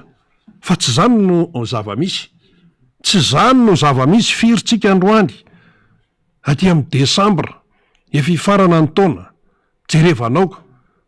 fitaraina ne tsy fitaraina ne roa de zany ve no entina anaovana n'lay fifidianana. Io anefa efa hita de melo ity fomba atao ity fomba mandeha amin'tsizy ity efa hita de melo de zay no mahatonga ny hoe tsy hisy hevitra mihitsy eo raha tsy miditra amin'ny fikaonandom-pirenena na zay ilazana azy. Tsy hisy hevitra iarahana mihitsy ny zavatra hoe ho tanterahany eo, ny fitsipodalao sy ny sisa miverina mihitsy aloha.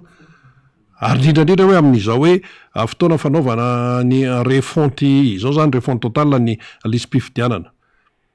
tsy misy olona afaka tokony de eritreretra hoe izy ihany nanao eo, zay tiany ihany io. Zay zao ny eto amin'ny fahefana, nareo resy lava nareo fangara ohatra hoe misy ny eo amin'ny fahefana ka misy ny tsy eo amin'ny fahefana de ny eo amin'ny fahefana ihany no hoe miketrika ny tontolo fifidianana ne irahany rehetrarehetra fa sa ho atao candidat unique izy ity de zay tiany eo amin'ny mpitondra ihany zao natao de inona koa fifidianana zany, sa hoe endrikendrim-pifidianana fa mody an'zao mody atao an'zao endrikendriky ivelany fotsiny. Fa ny tena izy sy ny fanatanterahana alisy tsy ao. De zay no tsy maintsy ilana n'le fikaonandom-pirenena na iodinaiza manoloana ny zava-misy amin'izao fotoana zao ary ny zavatra ataony ny mpitondra fanjakana ihany, le rezima ihany no manamarina ny tsy maintsy irosonany amin'ny fikaonandom-pirenena. Resa-pifidianana zao ny anankiray teo tsisy mandeha am'zeloniny, ny eo amin'ny raharam-pirenena tsisy mandeha am'zeloniny, misy ny crise institutionnelle amin'izao fotoana zao de mbola metraika zany aty amin'ny fiainam-bahoaka ary le crise tsy mipopotra ho azy fa misy antony eo. Inona ny antony? Tsotra fotsiny ny antony de misy hoe resaka fitongilanana, resaka fitiavatena, resaka hoe minimikipy manoloana ny zava-misy. Rehefa tsy mety de tsy mety, fa le tsy mety iny inin'ny sasany atao hoe mety. Ohatra zao amin'ny resaka fikarakarana fifidianana atao efa hita zao fa betsaka ny zavatra tsy mety de mbola isisihana ihany anentsikisa fotsiny. Fa nga ty resaka fanasambahoaka ty amin'ny lisy-pifidianana nga fanenjehana isa, tsy resaka fanenjehana isa io fa hoe inona ny marina, inona ny zava-misy, iza ireo olona tena hoe mahafeny fepetra afaka mifidy sy ny sisa ao anatin'izany rehetrarehetra zany. Fa zavatra hafa no miseho namana fanira zavy manatany. Mampatsiahy ako lafin-javatra ohatran'izao ry narabe mananjara ty zava-niseho tamin'ny omaly sy fakomaly teo anivon'ny anteny miram-pirenena ity. Inotsika fa ny soloam-bahoaka mamorabendrina rehefa avy eo de anakambara ihany koa mahakasika ny zava-misy teo anivon'ny anteny miram-pirenena. Fa zao ny zavatra niseho tamin'ny ataontsika hoe volana jona jolay tany hoany de nisy vondrom-pikambanana hoe gasileo. Io gasileo io de nitarihan'ny razafimamy kristiana Rakike. Tao anatin'io ry frérot Ralay vahiny, ry Tabera Kristian, ry Lova, ry Nambinina,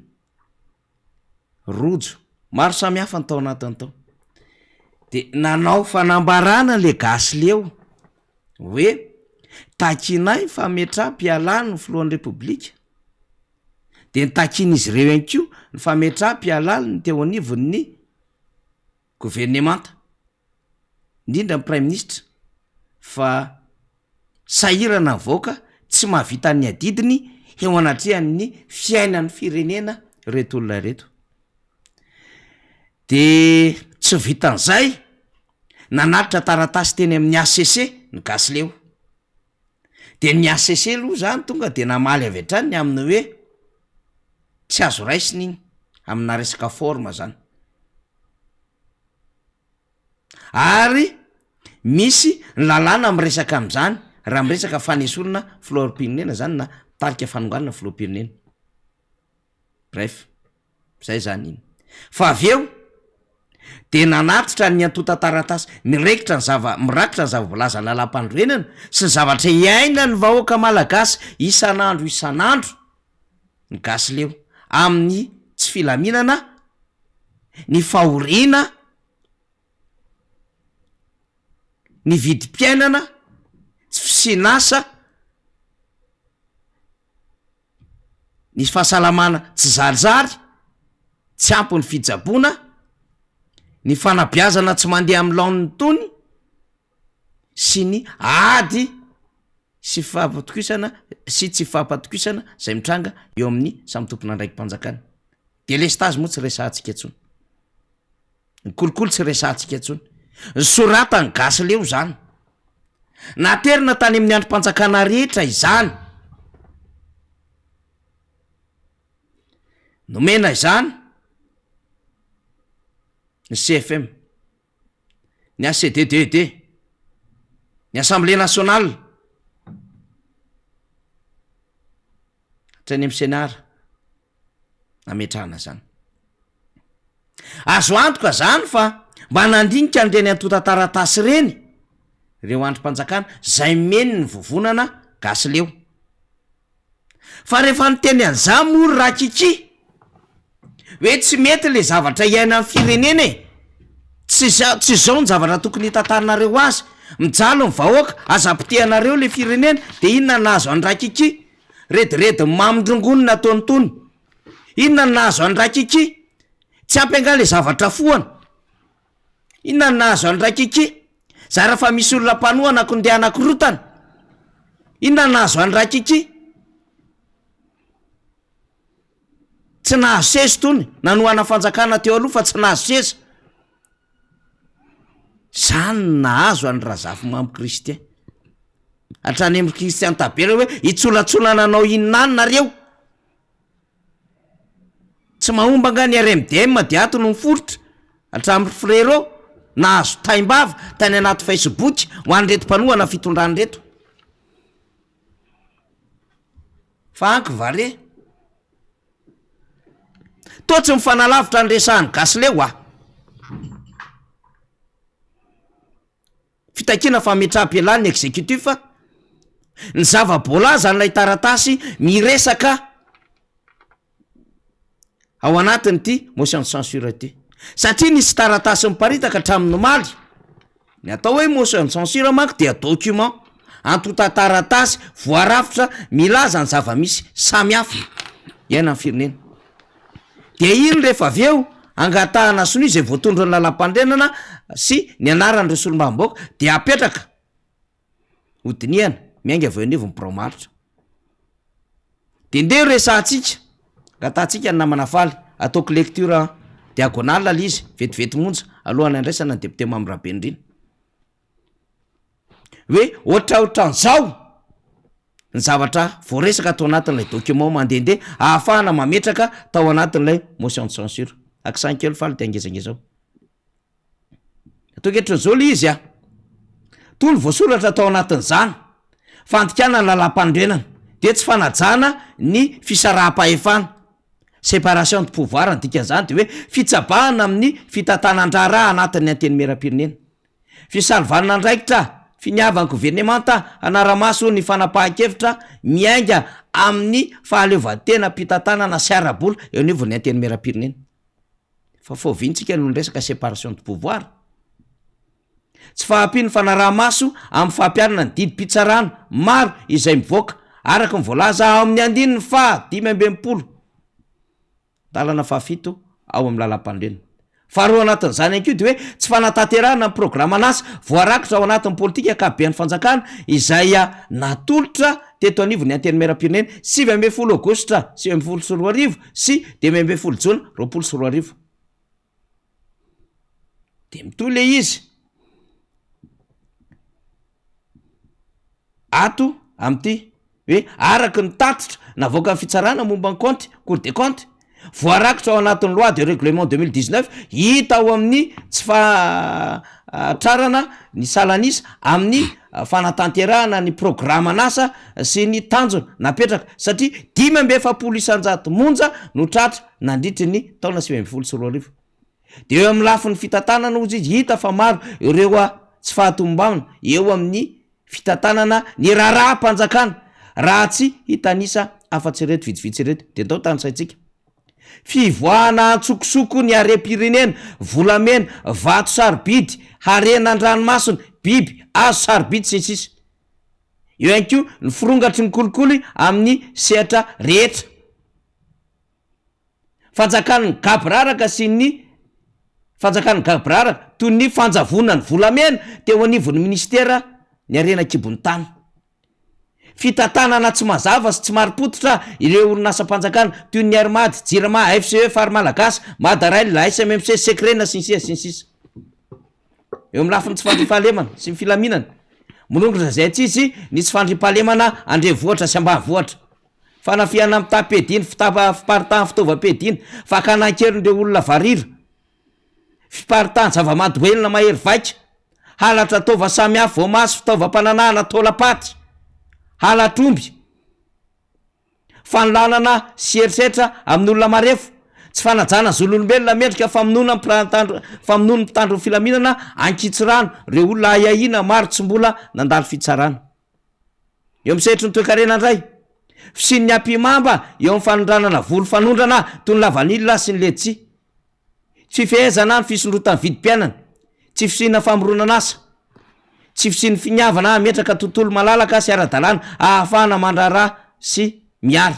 araka ny tatitry ny cour des comptes dia tsy misy tratra na iray azy ireo masitsivana tamin'ny programa mikasika any angovo sy ny famokarana herinaratra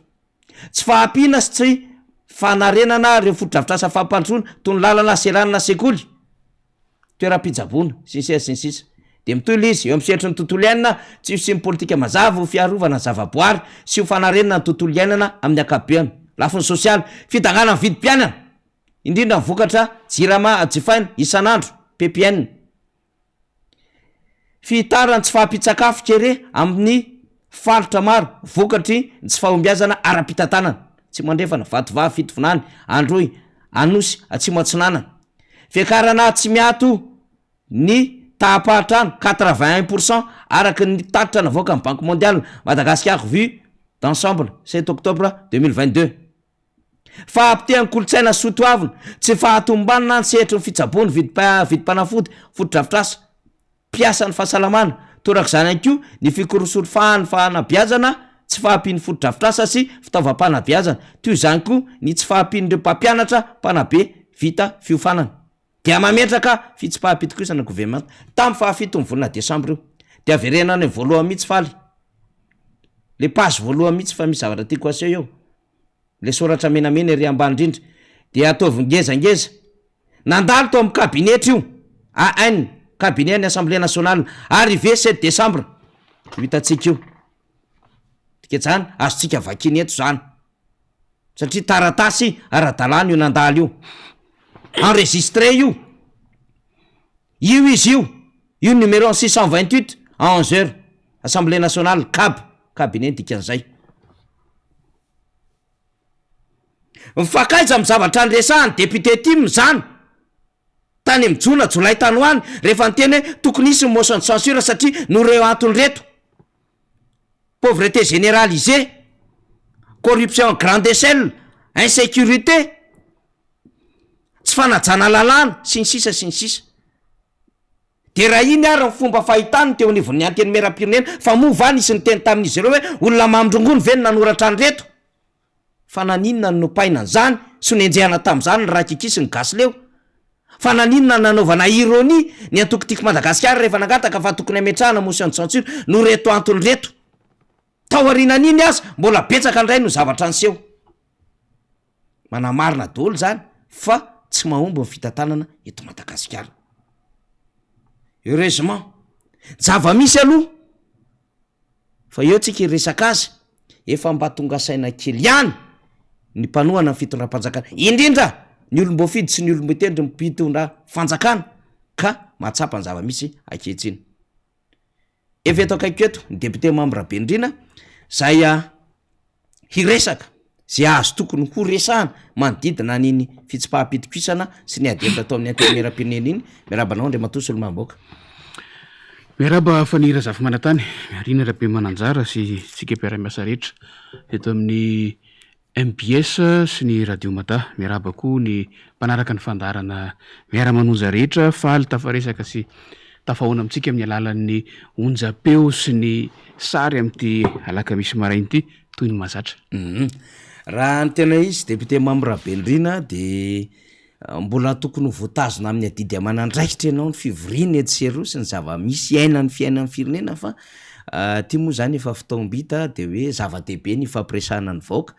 Ny fantanena tena apetraky ny olona ary ao anatin'ny fandraisana ny somesintsika ao ny MP sy ny rehetrarehetra. Député membre Bendrina mpikambana ianao Solomahamboaka ianao nivon'ny antenimieram-pirenena tena nisy ve ilay fanaovatsony ny fitsipaham-pitokisana Andriamatoa Solomahamboaka? Raha tombokontsika am'izay ny resaka tantara moa zany nisy ny talohany zay zay indrindra fa iverenantsika zay rehefa avy eo fa amaliko mivantana an'izay aloha nisy ny fanaovana tsony. sitraka Ialako ny resaka hoe fanangonana tsony satria fomba fiteny zay fa nisy ny fandrafetana ilay atota-taratasy manana antony fitsipaham-pitokisana. Rehefa miresaka fitsipaham-pitokisana tsika de fitsipaham-pitokisana ny gouvernement zany, fitsipaham-pitokisana ny lehibe ny gouvernement zany izay natao teo anivon'ny antenimieram-pirenena ary nosoniavina solombavam-bahoaka maro. Raha tsika mahita amin'ny vaovao miely etseroa ny isa sy ny hoe iza nanao sony sy ny zatra tokony ho hita amin'ny atsipiriana fa amaliko anao mivantana de milaza hoe nisy ny antota-taratasy fitsipaham-pitokisana ary vao eo mbola hitantsika tamin'ny sary teo ny endrik'ilay izy sy ny fanamarinana nandraisana an'le izy teo anivon'ny Brown ny antenimieram-pirenena hitantsika teo iny. Fitsipaham-pitokisana inona moa zany? Miverina ny amin'ny volana maromaro lasitsika, miverina ny amin'ny taona lasitsika satria raha ny fitsipaham-pitokisana ny atao hoe motion de censure ny resantsika vetivety fotsiny dia fitaovana anankiray izy io apetraky ny lalàna miainga avy any amin'ny lalam-panorenana. Io le miainga avy any amin'ny fototra amin'ny 970 angamba izay amin'ny lalam-panorenana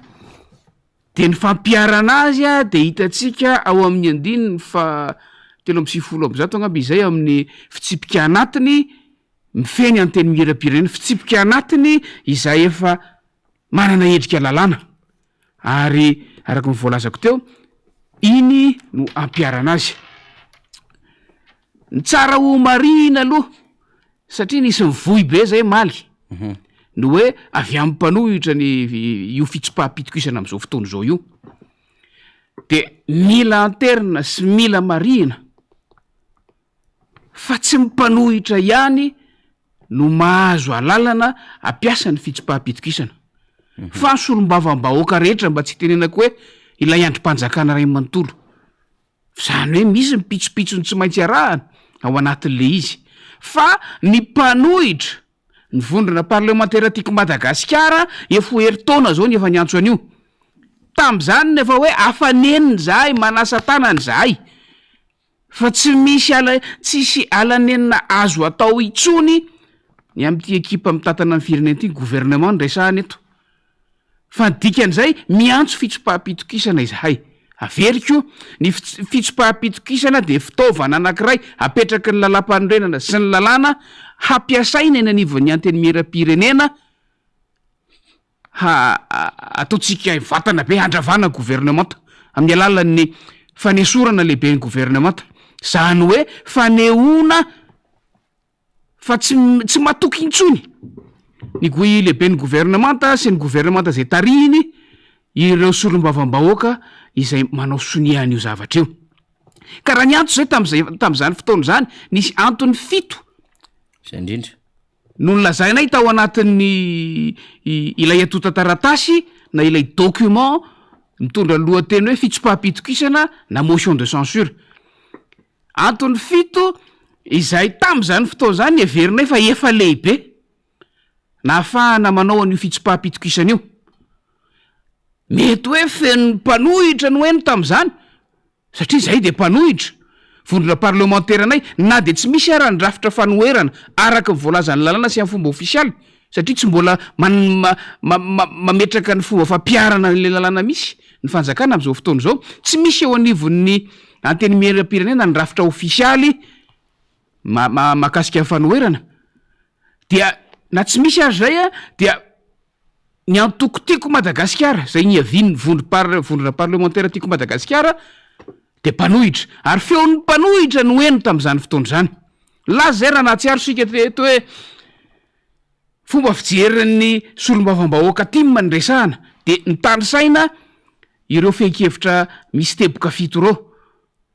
de nylaza zay hoe nanasa sy ny antso solombavam-bahoaka namana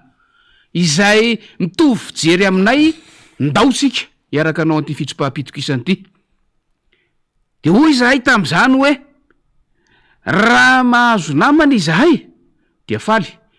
nyendrika ny fahazona namana de miara manao soni an'ilay fitsopaha-pitokisana faly zay satria mitovy zany le fomba fijeriny raharam-pirenena zay fehezina amin'ny hoe tsy mandeha ny raharam-pirenena miamahantra amin'ny vahoaka tsy miatraika amin'ny fiainan'ny vahoaka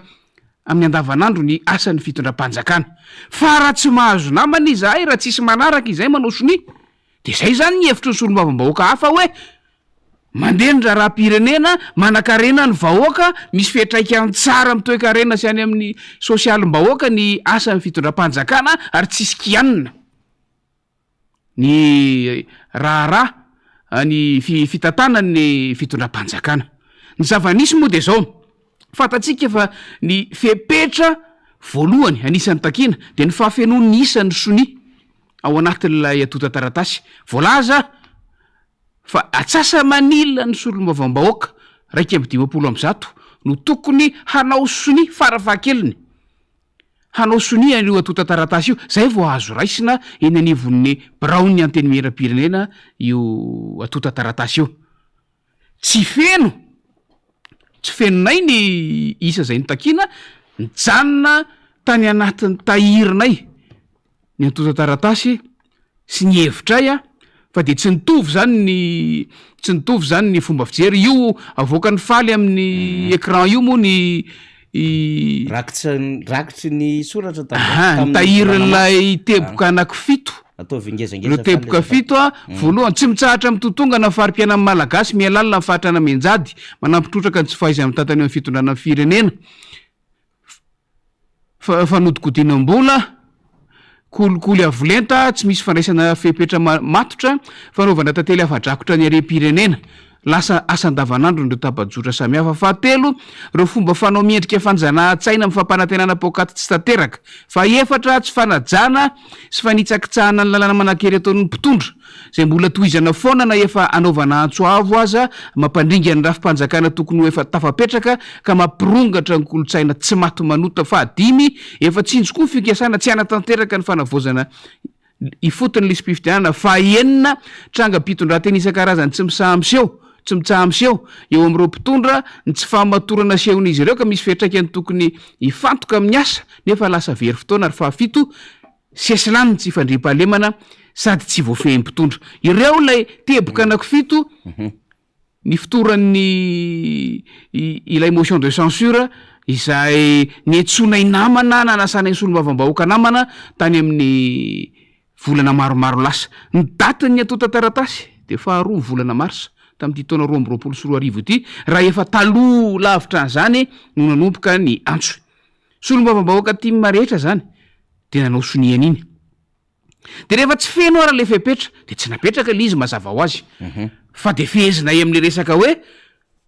ireo solombavambahoaka rehetra tsy nanao sonia zany de mahita fa mifanohitra am'ilay teboka anankifito lazaina rehetra teo ny zava-misy eto amin'ny firenena nandeha ny andro sy ny volana tsisy lalàna milaza mihitsy hoe maty na hoe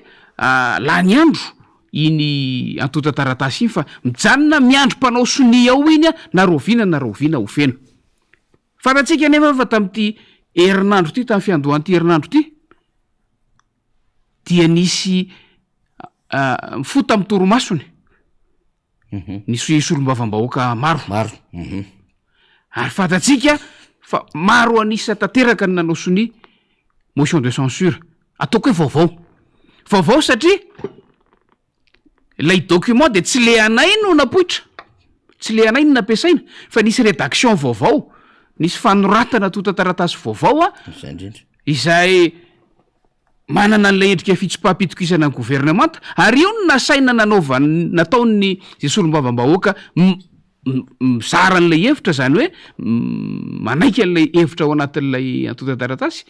ny soniavinay rehetrarehetra izahay hoy a satria afako maly a rehefa nanomboka nisy le izy nanontany ny mpanao gazety nareo fa nanao sonia hoy zahay hoe ahoana moa zay tsy hanao sonia faly zahay satria misy manaraka ihany zany na de volana maro aty ariana aza lay antso nataonay niady hevitra tsara misy manaraka ny hevitra ny voizinay ary hay zany a nitovy hevitra ihany no maro anisa ao anatin'lay anteny miera-pirenena ka tonga tamin'iny hoe mipoitra iny le izy fa rehefa hanao sonia zay ary nanao sonia daholo ny timina rehefa hanao sonia zahay a de namaky an'ilay motion de censure lay antota taratasy de nahita fa mbola navesatra lavitra n'olona teboka anankifito izay nyvoizinay tamin'ny heritaona lasa ny zavatra mipoitra tao ary mbola mafy kokoa raha nyvesatra ataoko hoe iampangana ataoko anaty farango sosona lay teny hoe iampangana fa zay ny zava-misy raha mivesatra iampangana ny gouvernemanta mavesatra lavitra no lay hitanay a tany amin'ny volana lasa ary tena somarehetra ny détaillé kokoa de teo mipetra de hoy zahay hoe io no nivoaka hitapoko hitam-pirenena iny de hoy zahay hoe tsy izay no nyredigena io a tsy izay no nanoratra an'io a fa zay no nanao sonia satria manaiky an'io zahay ary momba an'io zahay de nanao sonia zay fa tsy izay no nanoratra an'io fa iza nanoratra an'io rehefa tsy zahay de jerentsika hoe izy reo manao sonia rehetrarehetra eo 500 izy ao raha mivoalaza andeha feheziko amin'ny hoe maro anisa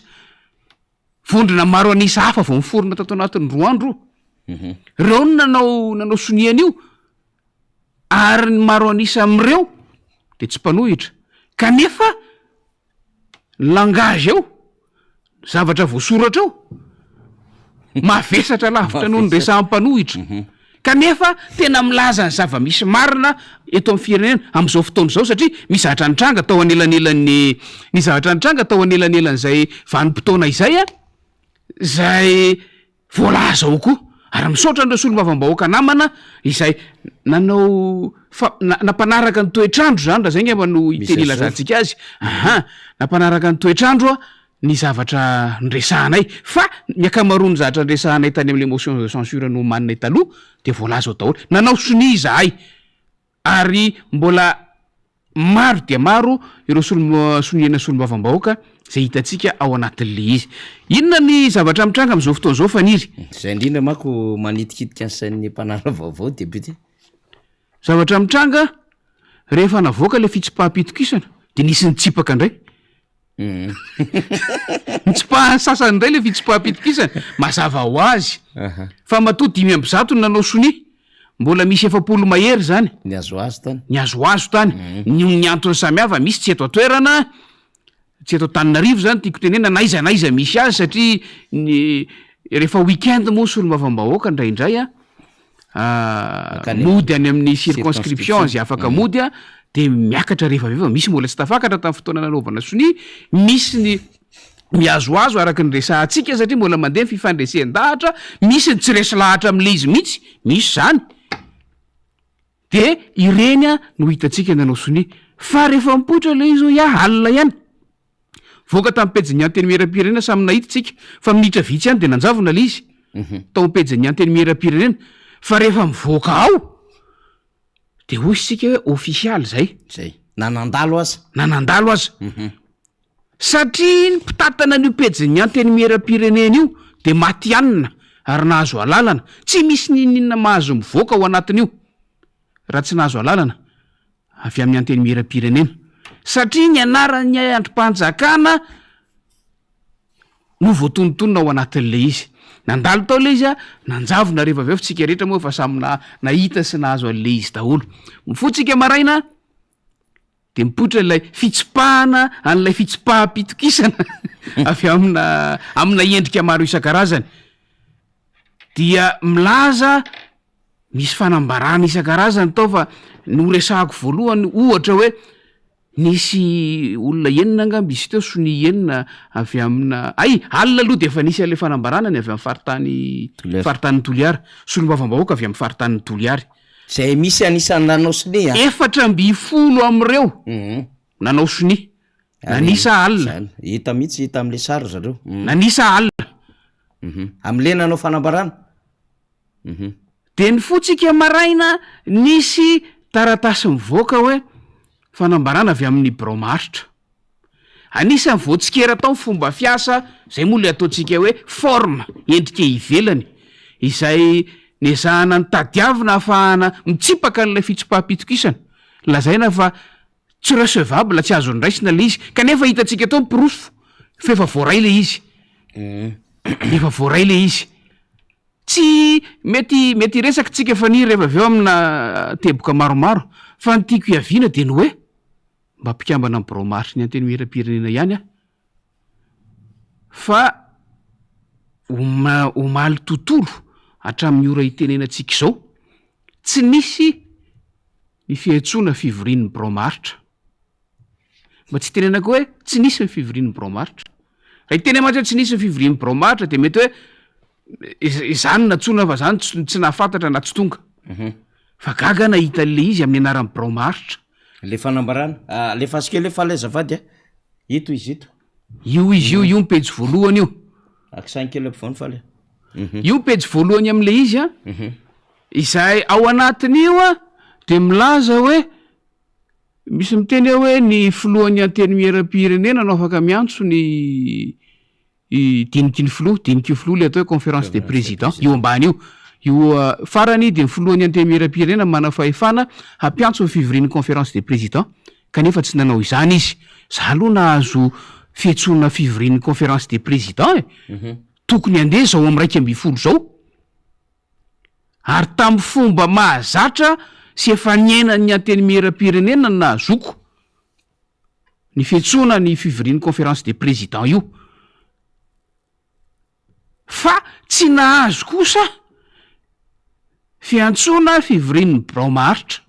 samihafa mako samihafa reo BPS ny conférence des présidents misy président commission misy président amin'ny groupe parlementaire de miaraka amin'ny BP de reo no atao hoe mitambatra ao anatin'ny diniky ny filoha reo rehetrarehetra reo tsy nahazo fivorian'ny fiantsoana fivorian'ny bromaritra gaga nefa maraina ny andro misy hoe fanapaha-kevitra sy fanambarany ny mpikambana amin'ny bromaritra mivoaka sy miely de rehefa jerena le izy mpikambana enina angambana fito manao soni eo ny anankiray misy hoe PO ny anankiray ihany manao soni indroa de manao PO ny anankiray tsy mbola nisy tamin'ny fanaovana fanambarana teo anivon'ny anteny miera-pirenena zany resaka PO zany le eto ambony ihany midina manao PO eo ambany le soni eo ambony ihany no miverina eto ambany de manao PO an'le anankiray ny fomba fiasa ao anivon'ny bromaritra rehefa ao arin'ny fiantsoana zay ho afaka de tonga zay tsy ho afaka de milaza ny antony tsy hahafahany milaza amin'ny raha matofolohan'ny anteny miera-pirenena misy ny fiche de présence manao soni tsirairay ao ary misy ohatry ny fivoriana rehetra misy ny ordre du jour ary misy ny tatitry ny fivoriana relevé moa ny filaza azy any anatin'ny tatitra tsirairay izay efa ny aina ny anteny miera-pirenena hatramin'izao fa tsy nisy daholo reo rehetrarehetra reo fa tonga de iny taratasy iny no hitatsika any amin'ny tambajotra tserasera isan-karazany ary iny no milaza iny zany no ohatrany hoe misolo tena ny birao maharitra manao fanambarana ao anatin'ilay izy efa mibraomaritra misy filohalefitra maromaro a rehefa mijery ale manao sini tsy misy filohalefitra tsy tazanao a ka mety tsy voantso oatra koa reo mipapaka teny toanao mety tsy voantso oatra koa reo fa de nivoaka zany ny fanambarana iny de mipetraka amin'ny fanontanitsika hoe rehefa inona zany no tsy maintsy misy ny fihetsona avy amin'ny filohan'ny antenimieram-pirenena de rehefa inona no tsy maninona na tsy misy aza ny fihetsona avy amin'ny filohan'ny antenimieram-pirenena ka amoahana fanambarana ofisialy tena miazona ny ain'ny firenena salam'izao misy deuxième page amin'iny député membre Rabenrina tiatsika ovakina kely avoaka kely faly azafady le teo de efa page pejy faharoa zany le fanaraka amin'iny le misony iny mihitsy zany le misony ity no anaovana fanamarena député membre Rabenrina de hoe fehiny zany de tsy manaraka fepetra faritany lalam-pandrenina sy lalàna manakery eto amin'ny tany sy ny firenena ny fametrahana ny tota-taratasy fitsipaham-pitsokizana natao ka ivelona ho toy ny tsy misy nul et non avenu zay zany nandraisana reto olo reto zany mamoaka an'izay amin'ny anarany antenimieram-pirenena de hoe ny birao maharitry ny antenimieram-pirenena de manamafy fa tsy azo tanterahana avokoa eto manko député membre Rabenrina mba mahagaga ihany tsy azo tanterahana avokoa ny fivoriana kasaina atao sy ny fanohizana ny dingana samihafa konokononona mikasika ty raharaha ty tena hoe famononafo tanteraka mihitsiny atsy ambony manko alefasika le faly ity misy zavatra apetratsika tsara tsika mila maly be am'le forme am'le voalohany satria raha roatsika maheto any député membre Rabenrina fa zava-dehibe ty resaky ty zao ny voalohany fanambarana avy amin'ny mpikambana amin'ny birao maharitry ny antenimieram-pirenena mpikambana zany hoe le membre zany ao amin'ny birao maharitra de avereny le farany teo faly de ato izy ny birao maharitry ny antenimieram-pirenena samy hafa zany député ny sasany atsy mpikambana de rehefa mijery nefa tsy le birao maharitra ny représenté eto fotriny mamaritra an'ilay birao maharitra de ato am'le signature ndray eo am'le cacheron rouge de hoe ny mpikambana ao amin'ny birao maharitra ataovy tsara le endriky ny fanambarana ataonareo fa manahirana le izy nareo moa efa mihevitra azy nareo fa tena mahay be ao anatin'ny ty raharaha ty fa eto zao député membre Rabenrina tsy nahafantatra amin'ny fisiny tony fanambarana tony tsy nahafantatra ny antso tao ambadik'izay anaovantsika fanamarihana zay député membre Rabenrina mijery kely ny tahiry ny SMS voaraiko ato anisan'ny afatra voarainay no hoe ampahafantarina ny solombavambahoaka fa tafapetraka androany omaly io zany nitolo-kevitra fitsipaham-pitokisana gouvernemanta ho fampiarana ny andininy fa 3 ny lalam-pandroana sy ho fanajana ny andininy fa 5 sy fa 4 ary solombavambahoaka 5 ny nanao soni avy amin'ny fiadidinany avy ao amin'ny Brown ny filohan'ny antenimieram-pirenena no voalaza fa mpandefa ny ty message ty ilazako hoe raha ny dingana rehetra narahana dia tafiditra ao anatin'ny fomba fiasan'ny antenimieram-pirenena amin'ny andavanandro fa ilay famonoana afo mipohitra nanomboka alina ny toy androany maraina dia lasa zavatra hafa tanteraka ary manao itsin-dalana mihitsy amin'ny fanatanterahana ny zavatra io resaka moa teny hoe tsy azo tanterahana tsony ny fivoriana rehetrarehetra ny teny ko any hoe nanaraka ny dingana rehetra io noho ny fisiny io zavatra io androany ange androany sy rapitso tokony ho fiaonana mpikambana amin'ny gouvernemanta ny ao anivon'ny no hitrange raha nladinga teo anivon'ny antenimieram-pirenena lay ataontsika hoe fasafasy amin'ny gouvernement lay fametrahany solombavambahoaka fanontaniana de endrasana valiny avy amin'ny gouvernemanta fa za miteny fa raha ny akamaroany député zay ny resaka rehetra tao efa tsy te hiditra amin'izany tsony satria fanontaniana napetraka tamin'ny roa taona tsy mbola voavaly regny ihany mbola tiana eo apetraka de mbola andaniana ihany ve ao anatin'le izy nisy era tamin'ny 3 taona lasa fa rehefa nipoitra ity fitsipahapitokisany ity araka ireo zava-misy rehetrarehetra ireo rehefa mipoitra io dia nanapa-kevitra ny fivoriam-be azony rehetra atrehany séance plénière omaly atoandro fa ahemitra amin'ny herinandro io fivoriana saika atao androandro sy rapitso ilay fionana amin'ny gouvernement teo tapahana hoe aleo hiemitra amin'ny alarobia sy alakamisy satria efa fantatra efa hita zany tamin'ny fomba ofisialy fa misy zavatra mandeha konokononona hoy ilay voasoratra ao anatin'lay le izy teo tena mariny zany teny malagasy mazava nge zany e ary teny malagasy tsy ratsy akory ny dikany fa ny zavatra homanina azo adika hoe konokononona fa konokononona zay eritreretin'ireo mikonokonona azy fa asony raharaha asony firenena fa tsy hoe rehefa mikonokonona de ratsy foana taky le fikonokononona tany amin'ny arena omaly alina fa tena nikonokononona mihitsy iny a reo zay nikonokonona azy averiko fa zay nanao soni fa lay nikonokononona italoha tsy nyraisina itsony fa napiny zareo vesatra mbola mavesatra kokoa no le anay ary vokatry le fikonokononana de ny hoe tsy ho tanterahana tsony toy indreny fikonokononana ireny kanefa hoy a averiko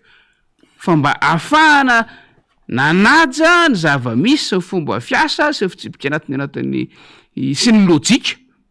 eo amin'ny fivoriana atrehana am'izao fotoana zao de nanapa-kevitra ny séance plénière amaly fa ahemitra ilay fasafasy amin'ny gouvernement zay nikasaina atao androany sy rapitso ho an'ny forme zany le nyresahan'le hoe mpikambana amin'ny bramaritra vitsivitsy teo zany de hoe tsy mifanaraka amin'ny lalàna lalam-pandroena sy ny lalàna ny fiainany teny-meram-pirenena fa ho an'ny fond nany hoe votoatiny de efa nenalefatsika teo le tena fanambarana na mafisin'ny député membre Bendrina teo hoe reny le zava-misy reny zany tena mavesatra noho nylay Antonio Fitoara napetraky ny député tiako Madagasikara tamin'ny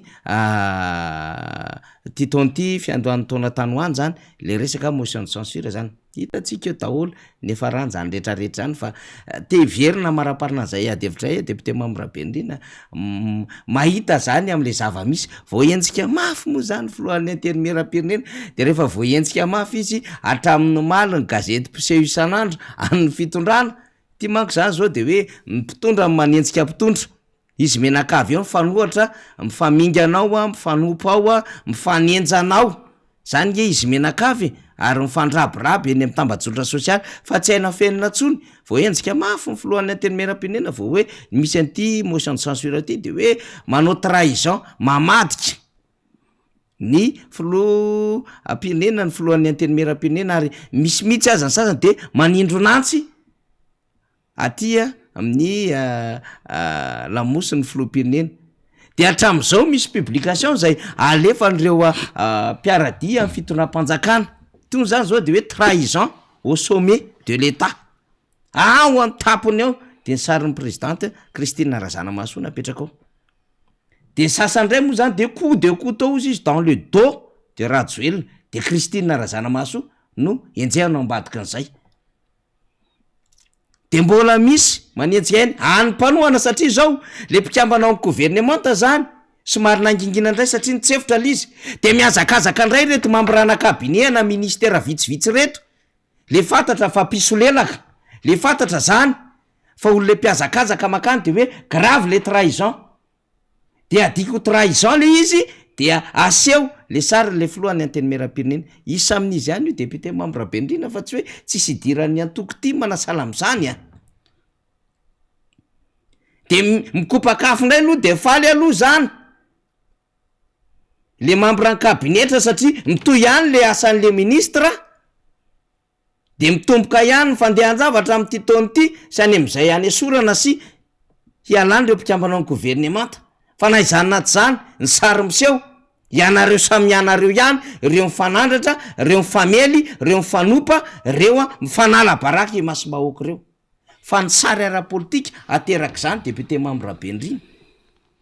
efa azotsika eo sainina aveo hoe na inona zavatra miseho tsy miteraka fitonina mihitsiny ho an'ny firenena ary ny mpitondra fanjakana satria gaga mankotsika nahita tamin'ny fanambaran'ny conseil des ministres hoe mikonikonina fanakorontanana politika ohatrany hoe lasa fanakorotanana politika ave ny fahefany ny anteny meram-pirenena ankehitriny tamin'ny conseil des ministres omaly misy azay fa tsy azo lazaina aloha la izy fa tony laya raharaha politika député mambrabendrina eto Madagasikara indrindra am'le fanenjehana n'le filohany anteny meram-pirenena am'izao fotoan'izao le hoe lasa fanakorontanana ny fiainam-pirenena ve ny fampiarana ny fahefana anana ny anteny meram-pirenena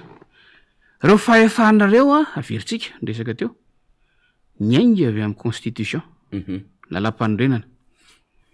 ary no mafisina tamin'ny alalan'ny lalàna izay maneho ny fitsipika anaty mifeny anteny meram-pirenena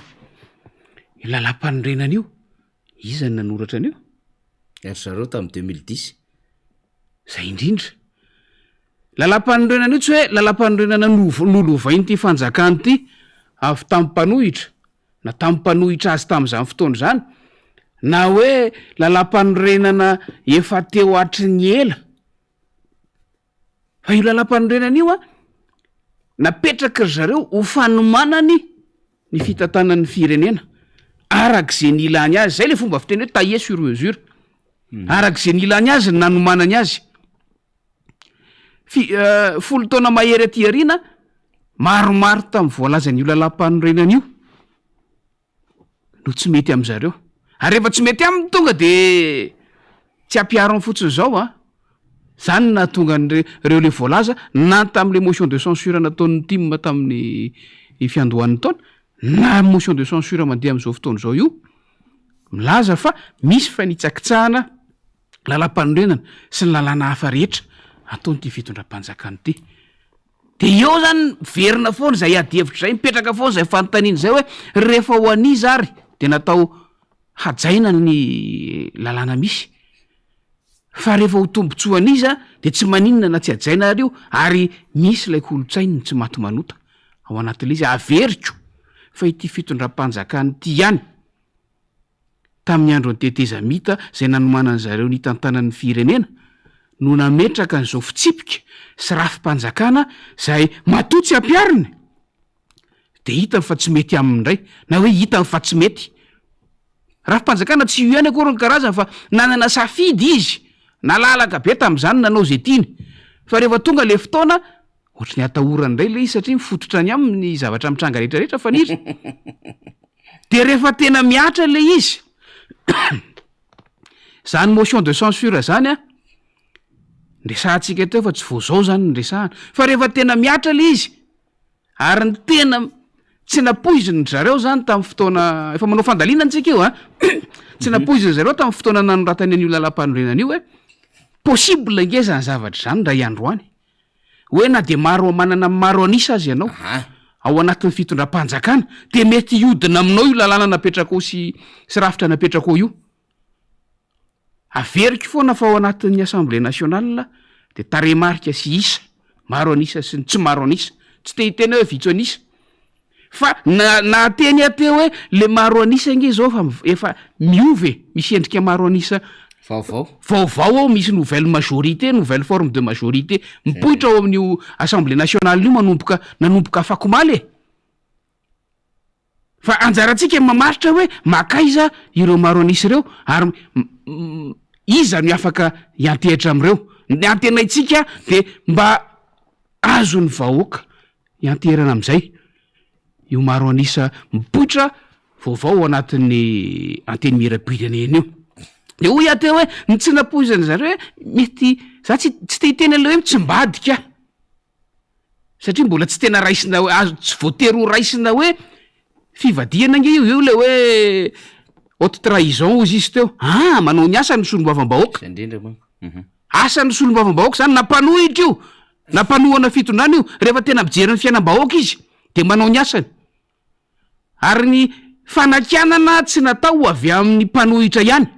fa efa elitsika ny antso teto hoe samy milaza zay tokony olazaina amin'ny mahasolomavam-bahoaka fa raha ohatra ka nandeha io zavatra io za tsy te hanonona hoe ny anaran'ny filohan'ny anteny miram-pirenena irery fa atambatro lay androm-panjakana atambatro lay solombavam-bahoaka rehetra manao ny asa ny solombavam-bahoaka am'zao ivoahany io motion de censure io fa tsisy midika mihitsy hoe mamadika ireo solombavam-bahoaka avy amin'ny fitondrana raha hiteny hoe amadika dia amadika an'izy sandrindra nefa fahefana men'ny vahoaka azy meny lalam-panorenana azy rehefa momba vahoaka rehefa hita hoe mijery ny tombontsoa amin'ny vahoaka vela izy mijery ny tombontsoa amin'ny firenena de lazaina fa mamadika izahay tsy mbola nyteny rehefa tsy nanaraka ny sonina angatahanay tamin'ny motion de censure tamin'ny fiandohan'ny taona ny maro anisa zay tsy niteny hoe namadika vahoaka nge solombavam-bahoaka teny fotsiny zay tsy mitovy fomba fijery za zahay zay mahita hoe tsy mandeha zareo mahita hoe mandeha de rehefa milaza ny heviny ray izy zao ny hevitra tam'izany tsy voatery ho hevitra am'izao fotoana zao de lazaina fa mamadika ny mpitondra fanjakana fa maninona raha pozitive ena le zavatra le fomba fijery natao hanitsiana ny zava-misy mba ho tombotsoa amin'ny firenena no atongavana am'izao satria mila vokatra mivantana makany atokatranony vahoaka malagasy tsirairay avy ny asan'ny fitondram-panjakana na iza no fitondram-panjakana ary na iza ny maro anisa ao amin'ny anteny miram-pirenena ka eto de manamafy hoe tsy misy aminay rehefa mbola tafiditra ao anatin'ny anjara andraikitra sy asan'ny solombavam-bahoaka fehezan'ny lalàna velona de manao ny asan'le solombavam-bahoaka fa azalazaina hoe mamadika na manindrona mandefo ny vona na zavatra mafy be zany mafy be zany fa avelao andeha araka ny tokony ho izy tsy misy teritery zao mantsy raha tsaroantsika ingamba tamin'ilay fiaonako tamin'ny fiakarako tamin'ny adihevitra oatra zao tao amin'ny radio pirenena tvm ray volana lasa angam'izay de nametra-panontaniana tamiko ny mpanao gazety tao hoe momba ny fahabanga-toerana eo anivon'ny anteny miram-pirenena rehefa mivory de namaly aho hoe aonge isa ho taremarika zay foana ny fomba fiteniko no mitondra ny zavatra misy rehetrarehetra ao raha ohatra ka raisitsika hoe fian'olona ao de mameno ny toerana zany ny maro anisa raha ohatra ka jerentsika hoe banga ny toerana de tsisy ao ny maro anisa indray zany tsy misy ao tsy miteny hoe maro anisa makaizana vondrona parlementaire an'izy fa misy maro anisa ao tsy hita ary ny teny tam'izay hoe raha resaka fahabanga-toerana tsy ho vondrana parlementaire tiako madagasikara mihitsy no ahitana hoe banga na tsy banga ny toeranao fa raha mivondrana parlementaire tiako madagasikara zay misy solombavam-bahoaka 9 na samy tsy ho tonga ao ary za 9 menada tsy mbola hita zany rehefa tonga ao le ataontsika hoe maro anisa tonga ao daholo fa tsy tazana akory hoe tsy tao zahay fa matoa hita hoe banga le toerana de misy maro anisa ao ary zahako de niteny tam'izay fa raha mbola ao anatin'ny vorona parlementaire tiako madagasikara de mbola miezaka zay mifanentana mba haneo fa na iza tonga na iza tsy tonga zay miezaka no maro anisa aminay vorona parlementaire manatrika ny fiviny de zay ty zavatra ty misy maro anisa ao miara mirona manao sonian'io motion de censure io fa rehefa tsy metimety amin'ny sasany ve le izy rehefa tsy metimety amin'ny sasany ve fanatanterahana ny asan'ny solombavam-bahoaka araky ny lalàna efa nofehezina ara-pitantanana ilay androm-panjakana nandritry ny taona maro de zao koa mbola ho fehezina amin'ny fanatanterahany asany indrindra ara-politika tsy azo akeny zany ka fomba fitenin'ny fanjakana mandrakarivany hoe ajao ny lalàna fanjakana tandalàna isika de rehefa mampiatra ny lalàna am'izay zany lay anteny meram-pirenena lay androm-panjakana araky ny voatondro ny lalam-panorenana azy de misy sahirana be ny any am'izay adevitra resantsika zay amaranantsika azy député membre benrina nisy fanambarana goavam-benina taon'ny filoha markaravalimana na omaly ny fanambarana zay azo lazaina fa tena miresaka ny tontolo mpifidianana eto madagasikara dia ao anatin'izany misy teboka 10 nataon'ny filoha markaravalimana fa ny zava-dehibe ao anatin'izay de ny amin'ny hoe raha toka tsy misy a izay tena fiezahana hikariko fandaminana sy fanatsarana ny tontolo mpifidianana zay dia tsy maintsy handray fanapahan-kevitra zay everina fa mifanaraka am'izay tokony endriky ny fandaminana izay ny fanoena zany araky nambara ny filoha marakaravalomanina amara-paranantsika ny adevitra ny fijerinao aloha zany sy ny hafatra avy any aminao mikasika an'ireny teboka zay nambara ny filoha marakaravalomanina tamin'ny fanambarana omaly reny satria manaraka atsika moa zany vahoaka am'izao fotoan'zao zay tsindrin-daona ihany ko ny amin'ny hoe eo lay zavatra ataon'lay mpitondra fanjakana sy mipiaradia aminy fa eo ihany ko ny adidy manandraikitra lehibe miandry ny mpanohitra zay manaikitra ny amin'ny isiny zay fanatsarana fifidianana ho avy zay debute mamirabeniriny rahantsika mahita rahantsika mahalala fa na inona zavatra mitranga ny fiainan'ny firenena mandeha foana ary tsy afaka misaraka amin'ny fiainan'ny firenena na hoela na hoaingana de fifidianana zay mahatonga ny RMDM sy ny tiako Madagasikara ninona diavitra mandeha dia mifantoka tanteraka foana am'ty resaka fifidianana ity ary tafiditra ao anatin'izay ilay fanambarana nataon'ny filoha marakaravalomanana omaly izay misy teboka maromaro efa nivakina teo moa le izy teo misy teboka maromaro mametrahana fanazavana tsy misy ifandraisany motion de censure ty eny mamaky an'le izy tsika de efa mahita hoe tsisy ifandraisany fa fifanandry fipotona no hoe tam'le vanim-potoana isy le motion de censure no namoahan'ny filohan'ny RMDM sady filohan'ny antokotiko Madagasikara anty fanambaran'ity fa efa mamaky azy ho atsika de mahita mihitsy hoe tsisy ifandraisany le izy fa anisan'ny zavatra amafisina ao anatin'le izy de ny hoe ny tsy fisin'ny fahamatorana eo sy ny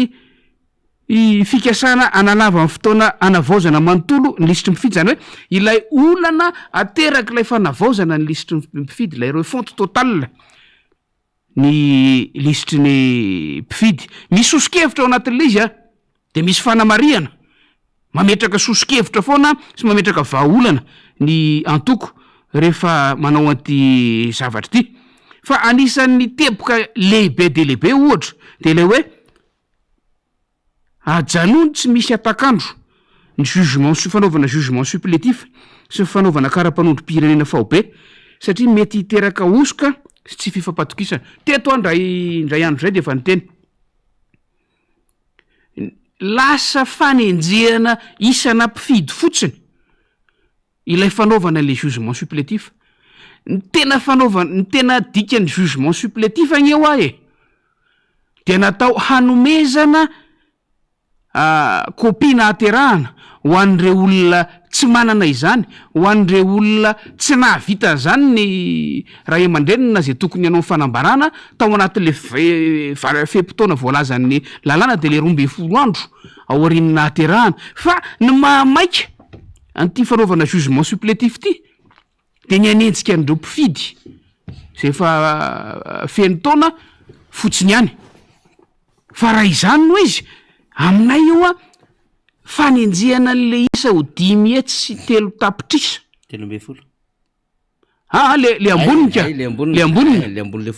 amboniny le folo tapitrisa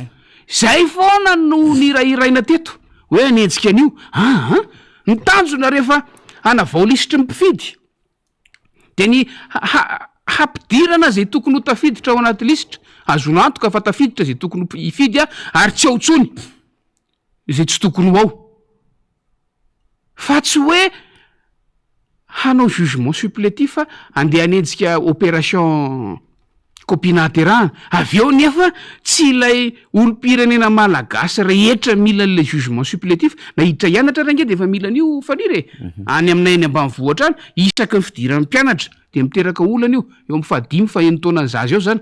satria betsaka ny tsy manana kopia de mila le jugement supplétif reny nefa tena tsy jerena mihitsy am'izao fotoana zao fa maika anenjika an'le isa mpifidy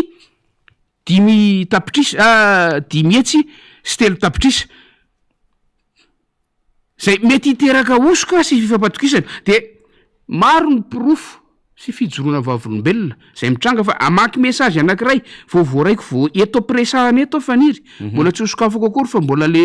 ampahany-kely fotsiny de efa manaitra le izy avy amina filoha-pokotany anankiray any amy distrikana ihany izy ty mino fa mino izy mato miresaka an'ity asaina mitady olona 80 ny se fokotany hanao karaha-panondro vaovao se fokotany le olona